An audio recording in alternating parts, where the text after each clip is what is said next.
अच्छा है, आप लोग वीडियो को पूरा देखिए, ठीक है? तो वीडियो शुरू करते हैं। दर्शकों, आजकल एक पुस्तक बहुत चर्चा का विषय बनी हुई है जिसका नाम है भविष्य मालिका पुराण, जिसको उड़िया भाषा में अच्युतानंद दास जी ने लिखा और उसको हिंदी भाषा में रूपांतरित किया पंडित श्री काशीनाथ मिश्र जी ने। पंचसखा में अंततम महापुरुष अच्युतानंद दास, महापुरुष बलराम दास, महापुरुष जगन्नाथ दास, महापुरुष जसवंत दास और महापुरुष शिशु अनंत दास ने आज से 600 वर्ष पूर्व 15वीं शताब्दी में पावन उत्कल भूमि उड़ीसा राज्य में भगवान चैतन्य महाप्रभु के शिष्य के रूप में इस धरती पर आए और भगवान जगन्नाथ जी के निर्देश से भविष्य पुराण ग्रंथ को संशोधित करते हुए भविष्य मालिका पुराण ग्रंथ की रचना की। इस क्रम में उन्होंने 1,85,000 ग्रंथों के समूह की रचना ताड़ के पत्तों में की, जिसको उड़िया भाषा में लिखा गया। इस ग्रंथ में पंच सखाओं ने कलयुग के अंत में धर्म की स्थिति, भगवान श्री कल्कि जी का धरा अवतरण, धर्म स्थापना, मनुष्य समाज का उद्धार और अनंत युग तक की भगवान की लीलाओं का वर्णन विस्तार पूर्वक किया है। भविष्य मालिका में लिखी हुई प्रत्येक बात पत्थर की गाढ़ है। ये हमेशा सच साबित हुई है, जैसे कि भारत में मुगलों का अत्याचार, अंग्रेजों की गुलामी, स्वतंत्रता संग्राम की घटनाएं, स्वतंत्रता संग्राम सेनानियों का वर्णन, भारत देश का टूटकर आजाद होना, पाकिस्तान, बांग्लादेश, श्रीलंका, बर्मा देश का निर्माण, प्रथम विश्व युद्ध, द्वितीय विश्व युद्ध, अज्ञात रोग और महामारी आना आदि आदि, ये सभी घटनाएं घटित हो चुकी हैं।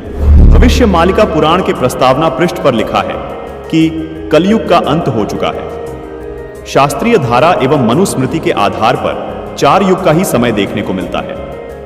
उन युगों के नाम हैं: पहला सतयुग, दूसरा त्रेता युग, तीसरा द्वापर युग और चौथा कलयुग। इन 4 युगों के बाद एक गुप्त युग भी आता है, जिसको अनंत युग या आद्य सतयुग कहते हैं। इस पुस्तक में बेहद हैरान करने वाली बातें लिखी हैं। भविष्य मालिका पुराण के अनुसार सन 2032 से पूर्व संपूर्ण विश्व में सभी धर्मों और पंथों का पुनर्गठन होकर सारे विश्व में केवल सत्य सनातन धर्म प्रतिष्ठित होगा। दर्शकों, आपको बता दें कि संत अच्युतानंद जी महाराज सहित 5 पंचसखा परमात्मा कबीर जी के समकालीन रहे हैं। 1480 से 1518 तक इन महापुरुषों का जीवन काल कबीर परमात्मा के समकालीन रहा। इसी दौरान कबीर परमात्मा जी ने भी ये बातें कही थी। आइए आपको कबीर परमात्मा द्वारा कही गई बातों और भविष्य मालिका पुराण में कही गई बातों में समानता की एक झलक दिखाते हैं। कबीर सागर और भविष्य मालिका पुराण दोनों को लगभग 600 वर्ष पहले लिपिबद्ध किया गया था। कबीर सागर के स्वसंवेद बोध अध्याय में कबीर परमात्मा ने कहा है कि 5 सहस और 500 जब कलयुग बीत जाए, महापुरुष फरमान तब जग तारण को आए। कबीर परमात्मा ने कहा था कि जब कलयुग लगभग 5505 वर्ष बीत जाएगा, तब वो महापुरुष दुनिया का उद्धार करने के लिए आएगा। दर्शकों, कबीर सागर के बोध सागर अध्याय में लिखा है कि 5505 तब ये शब्द होगा सांचा। यही बात भविष्य मालिका पुराण में लिखी है। देखिए, इसमें लिखा है कलयुग 5000 साल पूर्ण होगा, तब भक्त और भगवान की लीला का प्रकाश होगा। वहीं कबीर परमात्मा ने कबीर सागर में अपनी वाणी में कहा है कि यथा सरित गण आप ही मिले सिंधु में धाये, सत्य सुकृत के मध्य तिमी सभी पंथ समाये। यहां कबीर साहिब जी ने कहा है कि जिस तरह सब नदियां अंत में समुद्र में समा जाती हैं, इसी प्रकार उस महापुरुष के आने के बाद सब पंथ, सब धर्म एक होकर एक पंथ बन जाएंगे और उस महापुरुष के द्वारा चलाया गया एक पंथ रहेगा, जो सत्य सनातन पंथ होगा। यही बात भविष्य मालिका पुराण में लिखी है। लिखा है कि भविष्य मालिका पुराण के अनुसार सन 2032 से पूर्व संपूर्ण विश्व में सभी धर्मों और पंथों का पुनर्गठन होकर सारे विश्व में केवल सत्य सनातन धर्म प्रतिष्ठित होगा। दर्शकों, अब जानना यह है कि आखिर वो महापुरुष कौन है जिसके बारे में कबीर सागर में लिखा है। जो जग तारण को आएगा वो अवतार कौन है जिसके बारे में भविष्य मालिका पुराण में लिखा है कि 2032 से पहले पहले वो महापुरुष सभी धर्मों का पुनर्गठन करके सारे विश्व में सत्य सनातन धर्म को प्रतिष्ठित कर देगा। दर्शकों, अब आपको कबीर सागर के वो गूढ़ रहस्य दिखाने जा रहे हैं जिन्हें जानकर आप दंग रह जाएंगे। कबीर सागर में लिखी हर बात इसलिए भी बहुत विशेष महत्व रखती है क्योंकि इसमें लिखी प्रत्येक वाणी खुद कबीर परमात्मा द्वारा लिपिबद्ध करवाई गई है। दर्शकों, भविष्य मालिका पुराण में जिस महापुरुष द्वारा सभी धर्मों को एक करके आदि सनातन धर्म को पुनः प्रतिष्ठित होने की बात कही गई है, वो महापुरुष कौन है? उसके आने के समय की जानकारी भी कबीर सागर में लिखी है। दर्शकों, जैसा कि आपने भविष्य मालिका पुराण में देखा कि कलयुग के 5000 वर्ष बीत जाने के बाद भगवान और भक्त की लीला का प्रकाश होगा। जिस महापुरुष का जिक्र भविष्य मालिका पुराण में है, उस महापुरुष का कबीर सागर में स्पष्ट वर्णन देखने को मिलता है तथा उस महापुरुष की पहचान भी बताई है। आइए अब आपको कबीर सागर में दिखाते हैं। दर्शकों, कबीर सागर में बोध सागर के स्वसंवेद बोध पृष्ठ 121 पर लिखा है, चौथा युग जब कलयुग आई, तब हम अपनो अंश पठाई। काल फंद छूटे नर लोई, सकल सृष्टि प्रमाणिक हुए। घर घर देखो बोध विचारा, सतनाम सब ठोर उचारा। 5505 तब ये वचन होगा सांचा। कलयुग बीत जाए जब एता, सब जीव परम पुरुष पद चेता।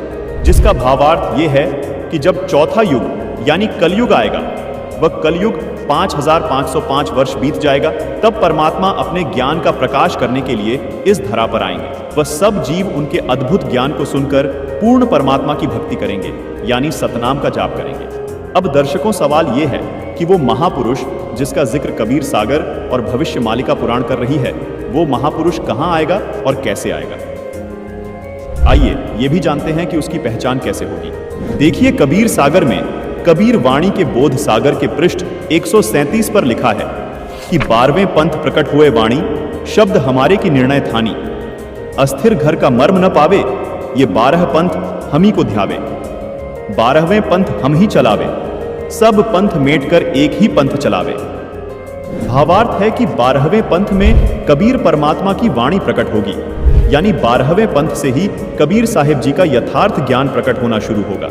उसके बाद 12वें पंथ में कबीर परमात्मा ने कहा कि मैं खुद चलकर आऊंगा और इन सब पंथों को मिटाकर एक पंथ चलाऊंगा। जैसा कि भविष्य मालिका पुराण में भी प्रमाण मिलता है कि उस महापुरुष द्वारा सब धर्मों का पुनर्गठन होकर केवल एक सत्य सनातन धर्म प्रतिष्ठित हो जाएगा। दर्शकों, कबीर सागर में लिखी इन वाणियों को पढ़ने के बाद 3 सवाल और निकलकर सामने आते हैं, जिनका जवाब हम इसी कबीर सागर में खोजेंगे।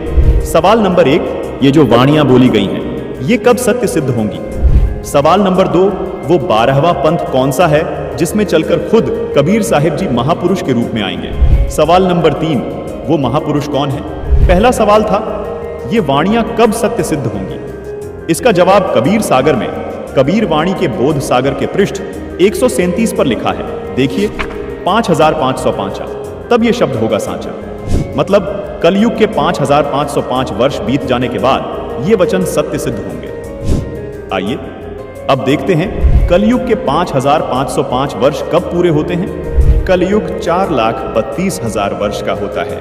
तो अब हमें देखना यह है कि आज कलयुग कितना बीत चुका है और कलयुग के 5505 वर्ष कब पूरे होते हैं, क्योंकि कबीर साहिब जी ने भी कलयुग 5505 वर्ष बीतने को विशेष बताया है। दर्शकों, कबीर सागर में बोध सागर के स्वसंवेद बोध पृष्ठ 121 पर लिखा है, चौथा युग जब कलयुग आई, तब हम अपनो अंश पठाई। काल फंद छूटे नर लोई, सकल सृष्टि प्रमाणिक हुई। घर घर देखो बोध विचारा, सतनाम सब ठोर उचारा। 5505 तब ये वचन होगा सांचा। कलयुग बीत जाए जब एता, सब जीव परम पुरुष पद चेता। अब आपको 2 पवित्र पुस्तकों से प्रमाणित करते हैं कि कलयुग के 5505 वर्ष कब पूरे हुए। दर्शकों, आपको यहां हम याद दिलाना चाहेंगे कि इन दोनों पुस्तकों को आदरणीय शंकराचार्य जी व पूरा हिंदू समाज प्रमाणित मानता है। पहली पुस्तक का नाम है ज्योतिर्मय ज्योतिर्मठ, जिसके संपादक, लेखक एवं संकलन करता है विष्णु दत्त शर्मा, और दूसरी पुस्तक का नाम है हिमालय तीर्थ, जिसके प्रकाशक है रणजू चक्रवर्ती। आदि शंकराचार्य की जीवनी पुस्तक में लिखा है कि आदि शंकराचार्य जी का जन्म ईशा जी से 508 वर्ष पहले हुआ था। फिर पुस्तक हिमालय तीर्थ में भविष्यवाणी की है जो आदि शंकराचार्य जी के जन्म से पहले की है। कहा है कि आदि शंकराचार्य जी का जन्म कलयुग के 3000 वर्ष बीत जाने के बाद होगा। अब गणित की रीति से जांच करके देखते हैं कि वर्तमान में यानी सन 2024 में कलयुग कितना बीत चुका है। आदि शंकराचार्य जी का जन्म ईशा जी से 508 वर्ष पहले हुआ था। आदि शंकराचार्य की जीवनी पुस्तक के अनुसार शंकराचार्य जी का जन्म हुआ कलयुग 3000 वर्ष बीत जाने पर, मतलब वर्ष 2024 में कलयुग बीत चुका है 3000 जमा 2532 वर्ष, यानी गणित के हिसाब से आज कलयुग 5532 वर्ष बीत चुका है। दर्शकों, अब देखना यह है कि आज 2024 में से कितने वर्ष कम करने पर कलयुग के 5505 वर्ष पूरे होते हैं। मतलब 27 साल पहले कलयुग के 5505 वर्ष पूरे हो चुके थे और साल था 1997। जी हाँ, बिल्कुल, वर्ष 1997 में कलयुग 5505 वर्ष बीत चुका था। हमारा दूसरा सवाल यह था कि कबीर साहिब जी का 12वां पंथ कौन सा है जिसमें कबीर साहिब जी खुद चलकर आएंगे। इसका जवाब भी हमें कबीर सागर में बोध सागर के कबीर चरित्र बोध के पृष्ठ नंबर 1870 पर मिलता है। इस पृष्ठ पर आप देख रहे हैं कि कबीर साहिब जी के 12 पंथों का विवरण है, जिसमें 12वां पंथ गरीबदास जी का पंथ बताया गया है। यानी कबीर साहिब जी द्वारा गरीबदास जी वाले 12वें पंथ में आने की बात कबीर सागर में कही गई है। अब आप सोच रहे होंगे कि ये गरीबदास जी कौन है और इनका जन्म कब हुआ। इसका जवाब भी हमें कबीर सागर में कबीर वाणी के बोध सागर के पेज 136 पर मिलता है। लिखा है कि संवत 1775 हुई। यहां 75 गलत प्रिंट हुआ है, ये 74 है, सही वाणी है। संवत 1774 हुई। ता दिन प्रेम प्रकटे जग सोई, यानी जिसके माध्यम से कबीर परमात्मा की वाणी प्रकट होगी उसका जन्म संवत 1774 में होगा। आपको बता दें कि गरीबदास जी का जन्म संवत 1774 में हुआ था। उनके माध्यम से कबीर साहिब जी ने अपना संपूर्ण ज्ञान प्रकट किया। दर्शकों, आप जान चुके हैं कि 12वां पंथ गरीबदास जी महाराज का पंथ है। यहां कबीर साहिब जी ने यह भी स्पष्ट किया है कि 12वें पंथ वाले भी मेरी वाणियों को पढ़ेंगे लेकिन समझ नहीं पाएंगे, इस कारण पार नहीं हो पाएंगे, यानी मोक्ष प्राप्त नहीं कर पाएंगे। इसलिए इन 12 पंथों को खत्म करके पूर्ण परमात्मा खुद पूर्ण संत के रूप में 13वां पंथ चलाएंगे, जिससे पिछली पीढ़ी में आने वाली हंस आत्माएं मोक्ष प्राप्त करेंगी। इस पिछली पीढ़ी को ही भविष्य मालिका पुराण में आद्य सतयुग कहा है। कबीर सागर में कबीर वाणी के बोध सागर के पृष्ठ 137 पर लिखा है कि प्रथम चरण कलयुग निर्याना, तब मगहर मांडो मैदाना। यहां कबीर परमात्मा ने कहा है कि जब मैं मगहर से सहशरीर सतलोक जाऊंगा, वो कलयुग का प्रथम चरण चल रहा होगा। आइए अब इस वाणी में देखिए। कबीर सागर में कबीर वाणी के बोध सागर के पृष्ठ 137 पर लिखा है कि धर्मदास मेरी लाख दुहाई, मूल शब्द बाहर न जाई। पवित्र ज्ञान तुम जग में भाको, मूल ज्ञान गोई तुम राखो। मूल ज्ञान जो बाहर पढ़ी, बिचली पीढ़ी वंश हंस नहीं तरही। यहां बिचली पीढ़ी मतलब कलयुग का दूसरा चरण अथवा बीच वाला चरण है। दर्शकों, यहां स्पष्ट करना चाहेंगे कि जिस समय को भविष्य मालिका पुराण में आधे सतयुग कहा है, उसको कबीर परमात्मा जी ने कबीर सागर में बिचली पीढ़ी यानी कलयुग का दूसरा चरण कहा है और धर्मदास जी को चेताते हुए कहा कि हे धर्मदास, यदि ये मूल ज्ञान अथवा मूल मंत्र अगर नकली संतों के हाथ लग गए तो दूसरे चरण वाली यानी बिचली पीढ़ी में आने वाली आत्माएं मोक्ष प्राप्त नहीं कर पाएंगी। मतलब जो आधे सतयुग में जन्म लेगा उसका पूर्ण लाभ वो आत्माएं नहीं उठा पाएंगी। भविष्य मालिका पुराण में लिखी इस बात को भी विस्तार से समझाते हैं कि वो महापुरुष कौन है। आइए कबीर सागर से आपको स्पष्ट करते हैं, जो खुद कबीर परमात्मा द्वारा बोला गया सूक्ष्म वेद है। देखिए, कबीर सागर में बोध सागर के स्वसम वेद बोध के पेज नंबर 171 पर लिखा है कि 5 सहस और 500 जब कलयुग बीत जाए, महापुरुष फरमान तब जग तारण को आए। हिंदू तुर्क आदिक सबे जेते जीव जहान, सतनाम की साख गही पावे पद निर्वाण। यथा सरितगण आप ही मिले सिंधु में धाय, सत सुकृत के मध्य तिमि सभी पंथ समाये। जब लग पूर्ण हुए नहीं ठीके को तिथिवार, कपट चातुरी तभी लो स्वसंवेद निराधार। सभी नारी नर शुद्ध तब जब ठीक का दिन आवन, कपट चातुरी छोड़ के शरण कबीर गहन। एक अनेक हो गए पुनः अनेक हो एक, हंस चले सतलोक सब सत्य नाम की टेक। घर घर बोध विचार हो दुर्मति दूर बहाए, कल युग में सब एक हो बढ़ते सहज सुभाए। कबीर साहिब जी यहां स्पष्ट कर रहे हैं कि कलयुग अभी समाप्त नहीं हुआ है। कलयुग के अंदर ही एक समय ऐसा आएगा जब कलयुग में ही सब एक होकर सहज स्वभाव वाले हो जाएंगे। कलयुग में ही सतयुग जैसा माहौल हो जाएगा जो कि हजारों वर्षों तक चलेगा। 2032 तक आदि सनातन धर्म प्रतिष्ठित हो जाएगा और पूरे विश्व में फैल जाएगा। कहां उग्र का शूद्र हो हर सबकी भव भीड़, सो समान सम दृष्टि है समर्थ सत कबीर। भावार्थ है कि जब कलयुग 5505 वर्ष बीत जाएगा तब वो महापुरुष इस धरा पर आएंगे और हिंदू मुस्लिम वह सभी धर्म पंथों को एक करेंगे, सब सतनाम का जाप करेंगे और मोक्ष को प्राप्त करेंगे। दुनिया के जितने भी धर्म व पंथ है वो सभी उस महापुरुष के द्वारा चलाए गए 13वें पंथ जो आदि सनातन पंथ होगा उसमें ऐसे मिल जाएंगे जैसे सभी नदियां बड़े समुद्र में मिल जाती हैं। जब वो समय आएगा तब पृथ्वी के सभी मनुष्यों का स्वभाव सहज और शुद्ध हो जाएगा, सबकी बुद्धि निर्मल हो जाएगी, सब पाप करने से डरेंगे, यानी नर नारी कपट चतुराई छोड़कर कबीर परमात्मा की शरण ग्रहण करेंगे।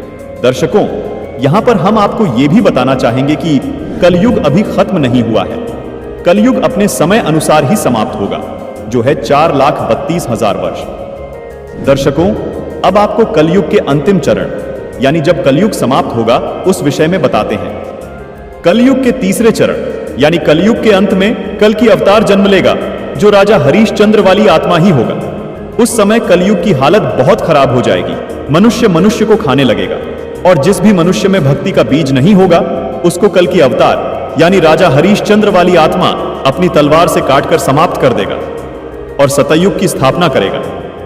कल की अवतार सिर्फ उन्हें छोड़ेगा जिनके अंदर भक्ति का बीज होगा, यानी भगवान की चाह बाकी होगी। दर्शकों, जैसा कि हम आपको पहले बता चुके हैं कि 1997 में कलयुग के 5,505 वर्ष पूरे हो चुके हैं और 1997 में स्वयं कबीर परमात्मा इस धरातल पर आकर संत रामपाल जी महाराज को मिले और उन्हें सार नाम व सार शब्द देने का आदेश दिया। अब आपको ये बात जानकर हैरानी होगी, जिस महापुरुष की बात भविष्य मालिका पुराण और कबीर सागर कर रहे हैं वो महापुरुष कोई और नहीं बल्कि संत रामपाल जी महाराज ही हैं। जो महापुरुष 13वें पंथ का प्रवर्तक होगा वो संत कोई और नहीं बल्कि संत रामपाल जी महाराज ही हैं। संत रामपाल जी महाराज ही वो संत हैं जो सब धर्मों को एक करके आदि सनातन धर्म की स्थापना करेंगे। संत रामपाल जी महाराज ही वो संत हैं जो 31 वर्ष से अपने भक्तों को 3 समय की आरती करवाते हैं। संत रामपाल जी महाराज गरीबदास जी महाराज वाले पंथ से हैं। संत रामपाल जी महाराज जी जो अद्भुत ज्ञान दे रहे हैं उसी से सभी धर्म व पंथ एक होकर आदि सनातन धर्म में प्रवर्तित हो जाएंगे। दर्शकों, हम आपको ये भी बताना चाहेंगे कि संत रामपाल जी महाराज सन 1994 से ही यानी जब से संत रामपाल जी को अपने गुरुदेव से नाम दीक्षा देने का आदेश हुआ है तब से ही संत रामपाल जी 3 समय की संध्या आरती करते व करवाते हैं जो मनुष्य के मोक्ष में सहयोगी है। दर्शकों, ऋग्वेद में भी प्रमाण है कि जो पूर्ण संत आएगा वो 3 समय की संध्या आरती करने को देगा। आइए आपको ऋग्वेद में प्रमाण दिखाते हैं। यह है ऋग्वेद मंडल 8 सूक्त 1 मंत्र 29, जिसमें साफ साफ लिखा है कि पूर्ण संत 3 समय की संध्या सुबह, दोपहर और रात्रि तीनों संध्या में परमात्मा की स्तुति करवाएगा। दर्शकों, इससे सिद्ध होता है कि संत रामपाल जी महाराज ही पूर्ण संत है जो विश्व का कल्याण करेंगे और इस बात की वेद भी गवाही देते हैं।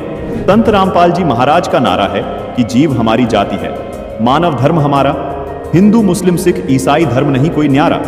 संत रामपाल जी महाराज एकमात्र ऐसे संत हैं जिनके पास वास्तविक सत नाम है जो कि उन्होंने गरीबदास जी द्वारा रचित अमर ग्रंथ सूक्ष्म वेद से प्रमाणित करके दिखाया है।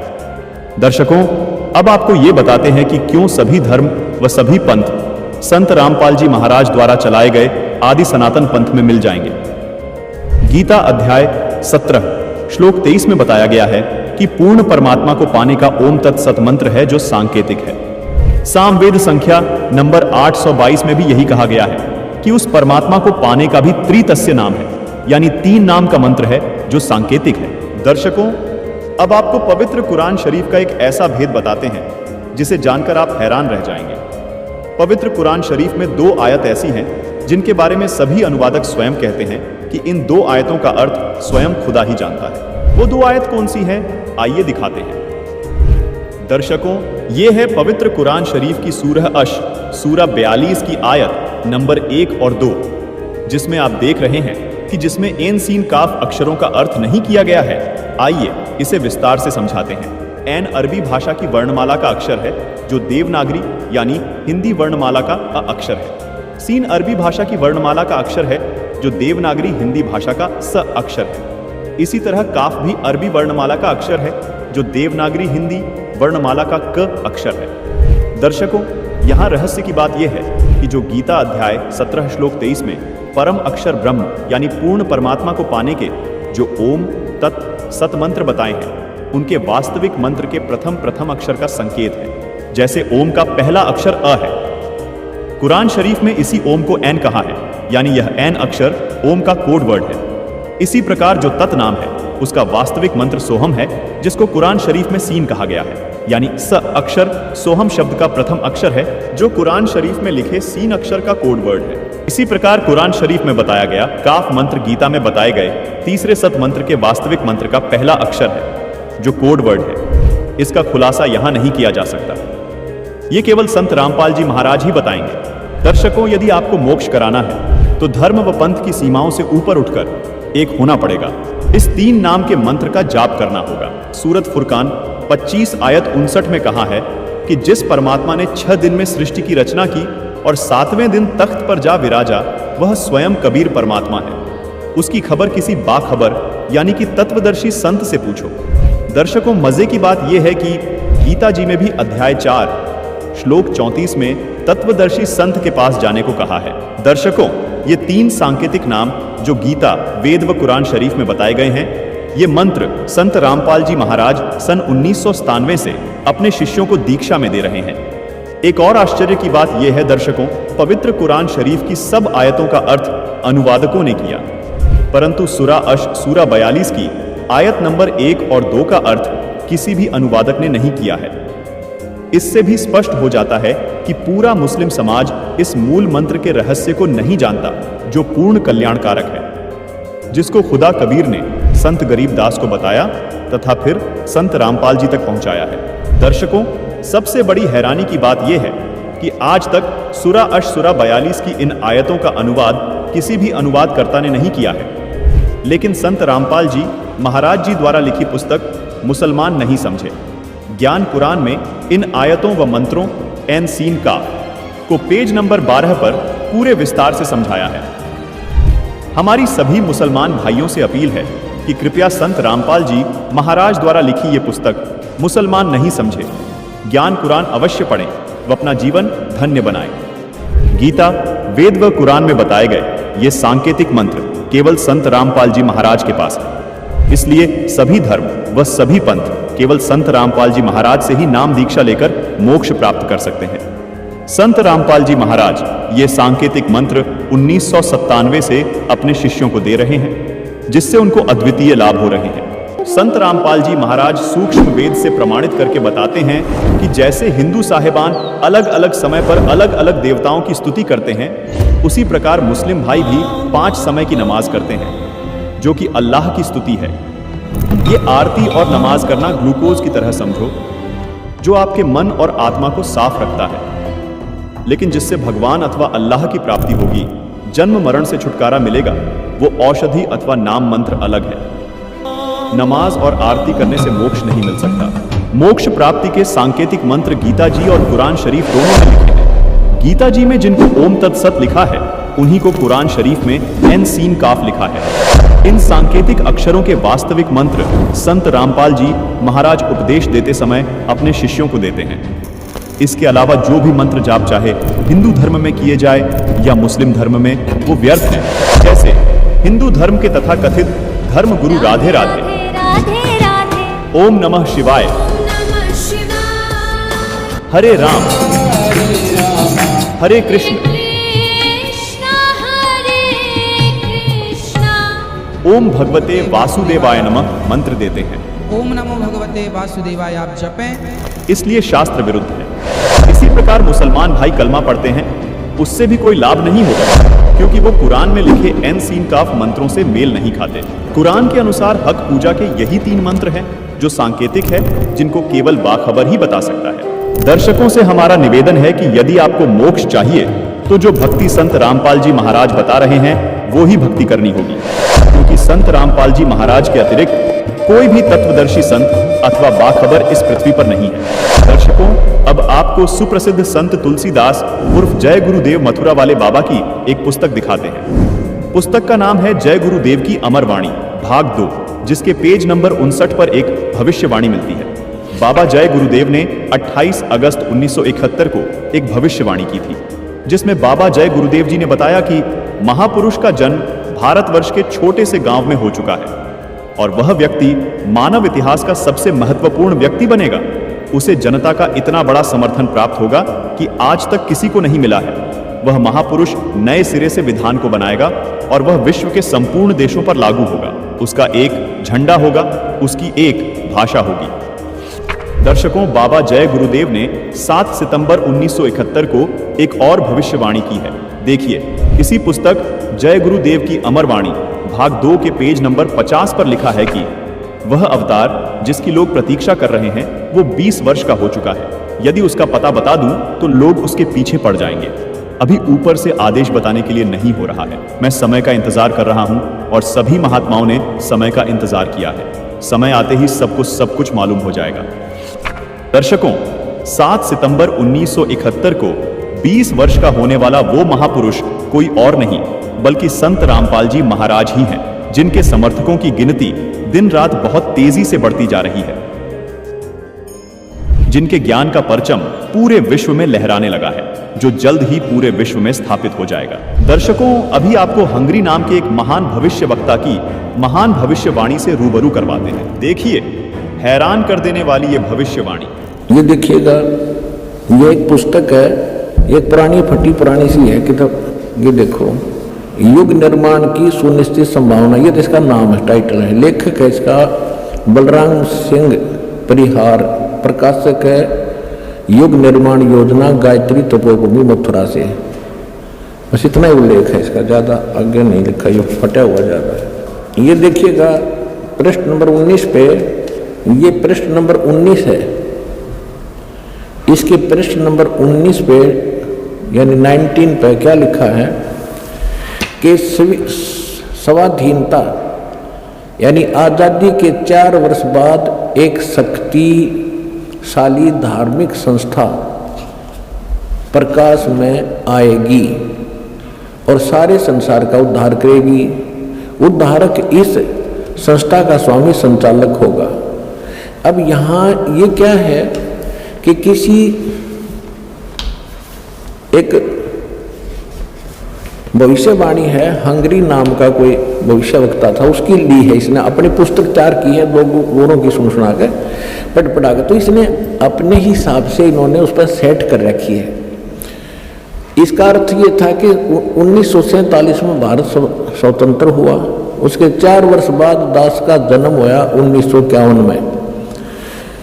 इसका अर्थ तो ये बनता है कि स्वाधीनता के 4 वर्ष बाद 1951 में एक संत का जन्म होगा जो धार्मिक संस्था को ऐसी बनाएगा जो पूरे विश्व का कल्याण करेगी।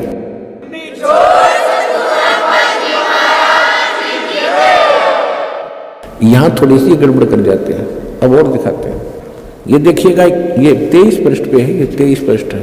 इस 23 पृष्ठ पे यहाँ लिखा है, इस संगठन का स्वामी संचालक कोई ग्रस्त व्यक्ति होगा। अब तक दुनिया में सबसे बड़े विचारक के रूप में ख्याति प्राप्त करेगा। वह व्यक्ति सामाजिक उत्तरदायित्वों से लेकर संसार के सब देश शांतिपूर्ण कैसे रहें उसकी यह व्यवस्थित आचार संहिता तैयार करेगा। उसके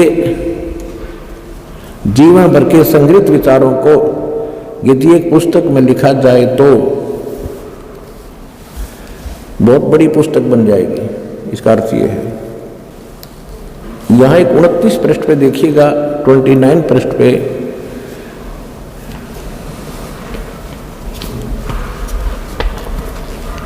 एशिया के किसी देश, संभवतः भारतवर्ष में, एक नम्र ग्रामीण परिवार में एक महान आत्मा ने जन्म ले लिया है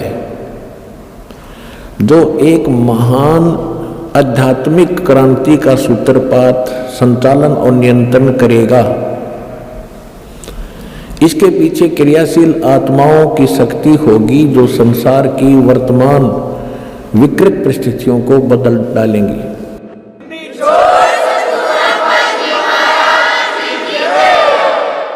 1999 में ये क्या बोला गया है कि एक ऐसे व्यक्ति ने जन्म लिया है जिसकी अकेले ही उत्पादित शक्ति किसी भी शक्ति संपन्न राष्ट्र के बराबर होगी। वह एक भाषा, एक संस्कृति, एक धर्म की आचार संहिता सर्जन करेगा।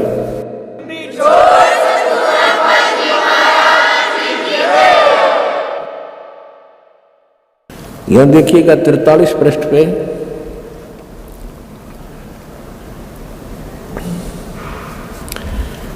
यह लिखा है कि दिव्य देहधारी पुरुष ने जन्म लिया है, वे सबके मन में प्रसन्नता भरेंगे, दुनिया भर के कष्ट दूर करेंगे, अन्यायी और अत्याचारियों को भी वह ठीक करेंगे। रात्रि के प्रथम पहर में जब मैं प्रगाढ़ निद्रा में होता हूँ तो स्वप्न में एक दिव्य पुरुष को देखता हूँ, दिव्य व्यक्ति को। किसी जलाशय के निकट बैठे हुए इस योगी के मस्तक में दोनों भावों के जहाँ मिलती हैं तो उसमें अर्ध चंद्रमा के दृश्य होते हैं। उसके बाल सफ़ेद हैं, सुब्बर वेशभूषा है, यह निशादान सुंदर, वर्ण गौर है, गोरा कलर है, तथा पैरों में चरम विहीन पाहन यानी पादुकाएं हैं, बिना चमड़े की जूतियां पहनता है। आज तो हमने पूरे अनुयायियों से कोई बैन लगा रखा है कि चमड़े की जूती तुमने पहननी है, नहीं मैं तो पैरूं था कितने।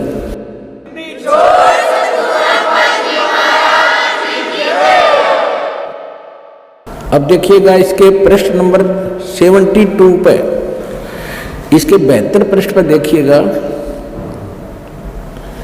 यहां लिखा है कि इतिहास के अद्वितीय महापुरुष के बारे में नॉस्ट्रेडमस ने भी कुछ संकेत दिए हैं। उसके मस्तक में चंद्रमा होगा, वेशभूषा बहुत सादी होगी, यानी लाल पीले कपड़े नहीं होंगे, उसके लंगोट लंगाट बांध के नहीं घूमेगा।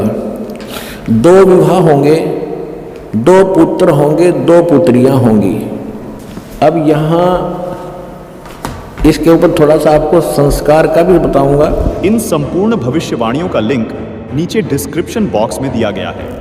दर्शकों, भविष्य वक्ता की ये भविष्यवाणी केवल संत रामपाल जी महाराज पर ही सटीक बैठती है, जिसमें उन्होंने कहा है कि 1951 में एक संत का जन्म होगा, जिसकी अध्यक्षता में एक धार्मिक संस्था का निर्माण होगा जो पूरे विश्व का कल्याण करेगी। साथ में यह भी साफ लिखा है कि उस संस्था का संचालक एक गृहस्थ व्यक्ति होगा, अपने अद्भुत ज्ञान की बदौलत पूरे संसार में ख्याति प्राप्त करेगा। उस महापुरुष की 4 संतान होंगी, 2 पुत्र व 2 पुत्रियां होंगी। ये सब भविष्यवाणियां सिर्फ और सिर्फ संत रामपाल जी महाराज पर खरी उतरती है। संत रामपाल जी महाराज का जन्म एक साधारण ग्रामीण परिवार में हुआ। संत रामपाल जी महाराज ही वो संत हैं जो कभी चमड़े की बनी वस्तु का इस्तेमाल नहीं करते हैं, न कभी अपने शिष्यों को करने देते हैं। भविष्यवाणी में यह भी लिखा है कि उस संत के बाल सफेद होंगे। अतः इस महान भविष्यवक्ता की भविष्यवाणी भी यही सिद्ध करती है कि वो महापुरुष कोई और नहीं, संत रामपाल जी महाराज ही हैं। दर्शकों, अब आपको राजस्थान राज्य के एक सुप्रसिद्ध संत बाबा रामदेव की भविष्यवाणी भी दिखाते हैं। यह है पुस्तक 24 प्रमाण, जिसके पेज नंबर 65 पर लिखा है कि नगर कोट नहीं, जाट कहां सी, मुखबंद होके कवि गुण गासी। यहां बाबा रामदेव जी कह रहे हैं कि वह महापुरुष जाट जाति में आएगा और कवि यानी कबीर परमात्मा के गुण गाएगा। संत रामपाल जी महाराज का जन्म एक किसान परिवार में जाट जाति में हुआ है। संत रामपाल जी महाराज एकमात्र ऐसे संत हैं जो कबीर देव यानी कबीर परमात्मा के गुण 1988 से संसार को सुना रहे हैं। इसी पुस्तक 24 प्रमाण के पेज नंबर 111 पर देखिए, संत रामपाल जी महाराज के बारे में एक और भविष्यवाणी की गई है। हर आसी हरियाणे तोरण, रंगरी रीत चुकासी, सुंदर खाती अगम भाषिया, झुक चौथा में होसी। यहां भी संत रामदेव जी अपनी वाणी में साफ साफ कह रहे हैं कि वो महापुरुष हरियाणा में आएंगे और चौथे युग यानी कलयुग में आएंगे। दर्शकों, जिस समय संत रामपाल जी महाराज का जन्म हुआ उस समय गांव धनाना जिला सोनीपत पंजाब प्रांत में था, जो बाद में 1966 में पंजाब से अलग होकर हरियाणा प्रांत का हिस्सा बना। संत रामपाल जी महाराज का जन्म 8 सितंबर 1951 को धनाना गांव में हुआ था। इसी पुस्तक 24 प्रमाण के पेज नंबर 62 पर संत रामपाल जी महाराज के बारे में एक और भविष्यवाणी की गई है। कलयुग में सतयुग अवसी, पहरा पाप रा पलटेला, सांचा संत दल में आवसी ऋषिजन साख भरेला। दर्शकों कबीर सागर और भविष्य मालिका पुराण में लिखी भविष्यवाणी संत रामदेव जी की भविष्यवाणी से ज्यों की त्यों मेल खाती है। संत रामदेव जी भी कहते हैं कि कलयुग में ही सतयुग जैसा माहौल होगा। वो पूर्ण संत अपने आध्यात्मिक ज्ञान के जरिए बढ़ रहे पाप को खत्म कर देगा। दर्शकों, वो संत कोई और नहीं बल्कि संत रामपाल जी महाराज ही हैं। आइए आपको एक और भविष्यवाणी दिखाते हैं जो संत गरीबदास जी महाराज ने सूक्ष्म वेद के अथअसुर निकंदन रमैनी पृष्ठ नंबर 716 पर लिखी है। सदगुरु दिल्ली मंडल आयसी सूती धरनी सूम जगायसी। संत गरीबदास जी महाराज कह रहे हैं कि वो महापुरुष दिल्ली मंडल में आएगा और अज्ञान के अंधेरे में सोई हुई आत्माओं को जगाएगा। दर्शकों, गांव धनाना जिला सोनीपत हरियाणा, जहां संत रामपाल जी महाराज का जन्म हुआ, ये क्षेत्र दिल्ली मंडल में आता है। अभी आपको गुरु नानक देव जी भाई वाले वाली जन्म साखी से भी प्रमाणित करते हैं कि वो महापुरुष जो कबीर जी और नानक जी के बाद इस धरा पर आएगा, वो जाट जाति में आएगा। इन सभी भविष्यवाणियों ने भी सिद्ध कर दिया कि वो अवतार जिसकी लोग प्रतीक्षा कर रहे थे, वो कोई और नहीं, संत रामपाल जी महाराज ही हैं। दर्शकों, संत रामपाल जी महाराज के बारे में और भी बहुत से महान भविष्य वक्ताओं की भविष्यवाणियां देखने के लिए डिस्क्रिप्शन बॉक्स में इस वीडियो का लिंक डाला है। लिंक पर क्लिक करके उन सभी महत्वपूर्ण भविष्यवाणियों को भी जरूर देखें। संपूर्ण जानकारी के लिए इस वीडियो को पूरा देखिएगा। दर्शकों, संत रामपाल जी महाराज पूरे हिंदुस्तान में नहीं बल्कि पूरे विश्व में बहुत मशहूर होते जा रहे हैं। संत रामपाल को जी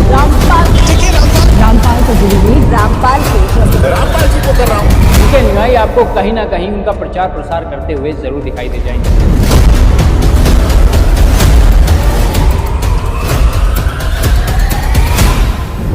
ऐसे में हमने सोचा क्यों ना आम लोगों से संत रामपाल जी महाराज जी के बारे में कुछ जानते हैं, उनके विचार लेते हैं। इसके बाद जो कुछ निकलकर सामने आया वो बहुत चौंका देने वाला था। संत रामपाल जी महाराज जी के ऊपर आरोप लगे कि वो सनातन हितैषी नहीं बल्कि सनातन विरोधी।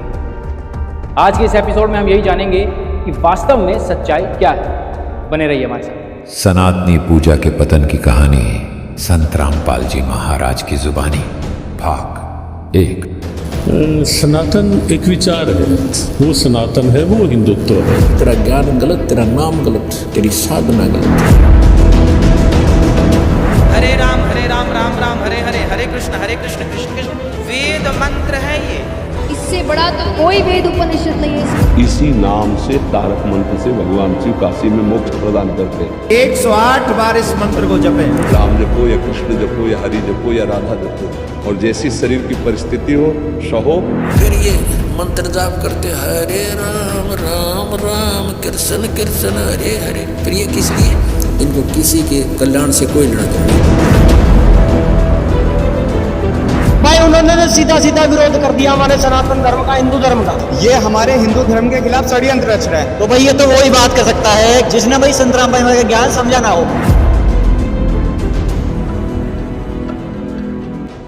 दर्शकों, यह जानने से पहले कि संत रामपाल जी महाराज सनातन हितैषी हैं या सनातन विरोधी, उससे पहले आपको एक ऐसे संत के विचारों से रूबरू करवाते हैं जिनको समाज ने अनजाने में सनातन धर्म का सबसे बड़ा हितैषी होने का प्रमाण पत्र दे रखा है।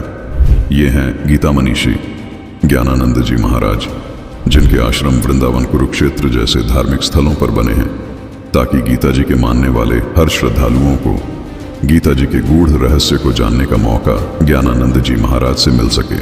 आइए गीता मनीषी ज्ञानानंद जी महाराज का यह इंटरव्यू आपको दिखाते हैं। इस इंटरव्यू को दिखाने का मकसद ये भी है कि ज्ञानानंद जी महाराज को गीता जी का सबसे बड़ा ज्ञाता ये समाज मानता है। वास्तव में ऐसा है या नहीं, इस इंटरव्यू को सुनने के बाद आपके सारे भ्रम दूर हो जाएंगे। ये धर्मगुरु समाज को सनातन से जोड़ रहे हैं या तोड़ रहे हैं। देखिए ये इंटरव्यू। आजकल हमें सुनने को मिल रहा है कि सनातन धर्म को हमें फॉलो करना चाहिए, तो क्या है आपके अनुसार सनातन धर्म?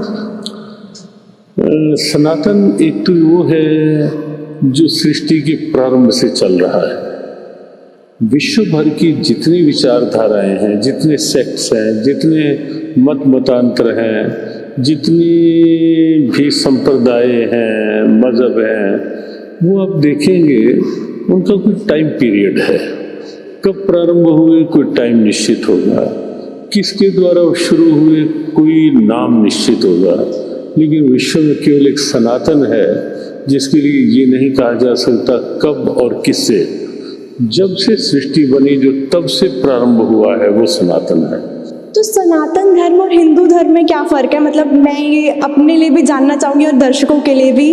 देखो, सनातन और हिंदू वस्तुतः पर्याय हैं। सनातन इसलिए कहा जाता है जो अनादि है, और हिंदुत्व एक विचार है। हिंदुत्व एक विचार है, एक सोच है। वो सोच है जिसमें उदारता है, जिसमें विश्व बंधुत्व है, जिसमें जीवन मूल्यों का सम्मान है, जिसमें आदर्शों का सम्मान है, जिसमें किसी को कष्ट देकर सुख पाने की भावना नहीं है, कष्ट सहकर भी जिसमें सुख देने की भावना है, वो सनातन है, वो हिंदुत्व है। तो पर्याय है, लेकिन एक सोच है उदारता की, एक सोच है सद्भावना की, और एक सोच है मानवीय मूल्यों से लेकर के विश्व बंधुत्व तक की। जी महाराज जी, जैसे मैं गीता का अध्ययन करती हूँ, मैं खुद भी धार्मिकता की तरफ काफ़ी रुचि रखती हूँ, तो मैंने इस अध्याय 4 में पढ़ा था कि ऐसा कोई ज्ञान था जो लुप्त हो गया था और उसको दोबारा जगत में लाने के लिए गीता का ज्ञान लिखा गया था। तो क्या ज्ञान था वो, और क्यों जो उस टाइम पे भक्ति हुई बीच में, क्या वो गलत थी? उससे पहली बात तो ये बेटे कि गीता का ज्ञान लिखा नहीं गया। जी, बोला गया था, मैं माफ़ी चाहूँगी मैं उसके लिए। हाँ जी, द्वारा उपदेश के रूप में दिया गया था। और दूसरी बात है, जब अर्जुन को कुरुक्षेत्र में भगवान उपदेश दे रहे होते हैं तो वहाँ वो कहते हैं कि बीच में एक समय ऐसा आया, सा काले ने महता युगो नष्टा परंतप, ये योग की स्थितियाँ लुप्त हो गई थी। तो ये तो हम सब देखते ही हैं कि सूर्य के प्रकाश के आगे भी कहीं ना कहीं बादल आ जाते हैं, लेकिन फिर समय आता है जब हवाएं चलती हैं, बादल छटते हैं, सूर्य का प्रकाश फिर आगे आ जाता है। तो ऐसे ही समय के साथ साथ कुछ काल ऐसा बीच में रहा जिसमें योग का, ज्ञान का कहीं ना कहीं लोप सा हो गया। जैसे सूर्य बादलों से आच्छादित हो जाता है, तो कई ऐसी परंपराएं आ गई। तो ये बात केवल आज की नहीं है, क्योंकि आज की तो हम देखें तो भक्ति काल बीच में आया, जैसे भक्ति भाव का प्रभाव बढ़ा। लेकिन ये बात जो भगवान कृष्ण कह रहे हैं, इस बात को भी 5160 साल हो चुके हैं। तो ये उससे भी कहीं कहीं पहले की बात है, ये जो लुप्त हुआ और फिर से भगवान अर्जुन को दे रहे हैं।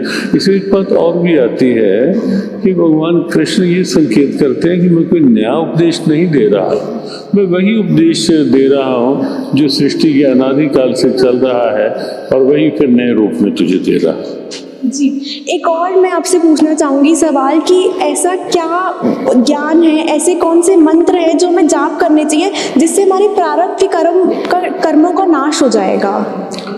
देखो, जब तक जाप की बात है, मंत्र की बात है, ये अपनी अपनी निष्ठा का भाव है। भगवान का नाम जो भी है, अगर श्रद्धा पूर्वक आप ले रहे हैं तो निश्चित है कि वो कल्याण करेगा ही। हाँ, एक ही मंत्र का किया जाए, अगर कहीं से दीक्षित मंत्र है तो उसी का ही करना चाहिए, ये विश्वास रख करके कि उस मंत्र में पूर्ण क्षमता है, उस मंत्र में पूर्ण ऊर्जा है, वो मंत्र मेरा हर स्थिति परिस्थिति में साथी, सहायक, सहारा, रक्षक है। ये विश्वास बनाकर मंत्र का जाप करेंगे तो मंत्र कोई भी कल्याण कर सकता है। क्या गीता जी में ऐसा कोई मंत्र मेंशन है कि इस मंत्र का जाप करना चाहिए? गीता जी में ये तो आया है कि भगवान कहते हैं कि यज्ञ नाम जप यज्ञ, उसमें जप को भी भगवान ने यज्ञ कहा है, महामनुस्मर युद्ध चाहिए कहा है, बार बार कहा है कि मेरा स्मरण करते रहो।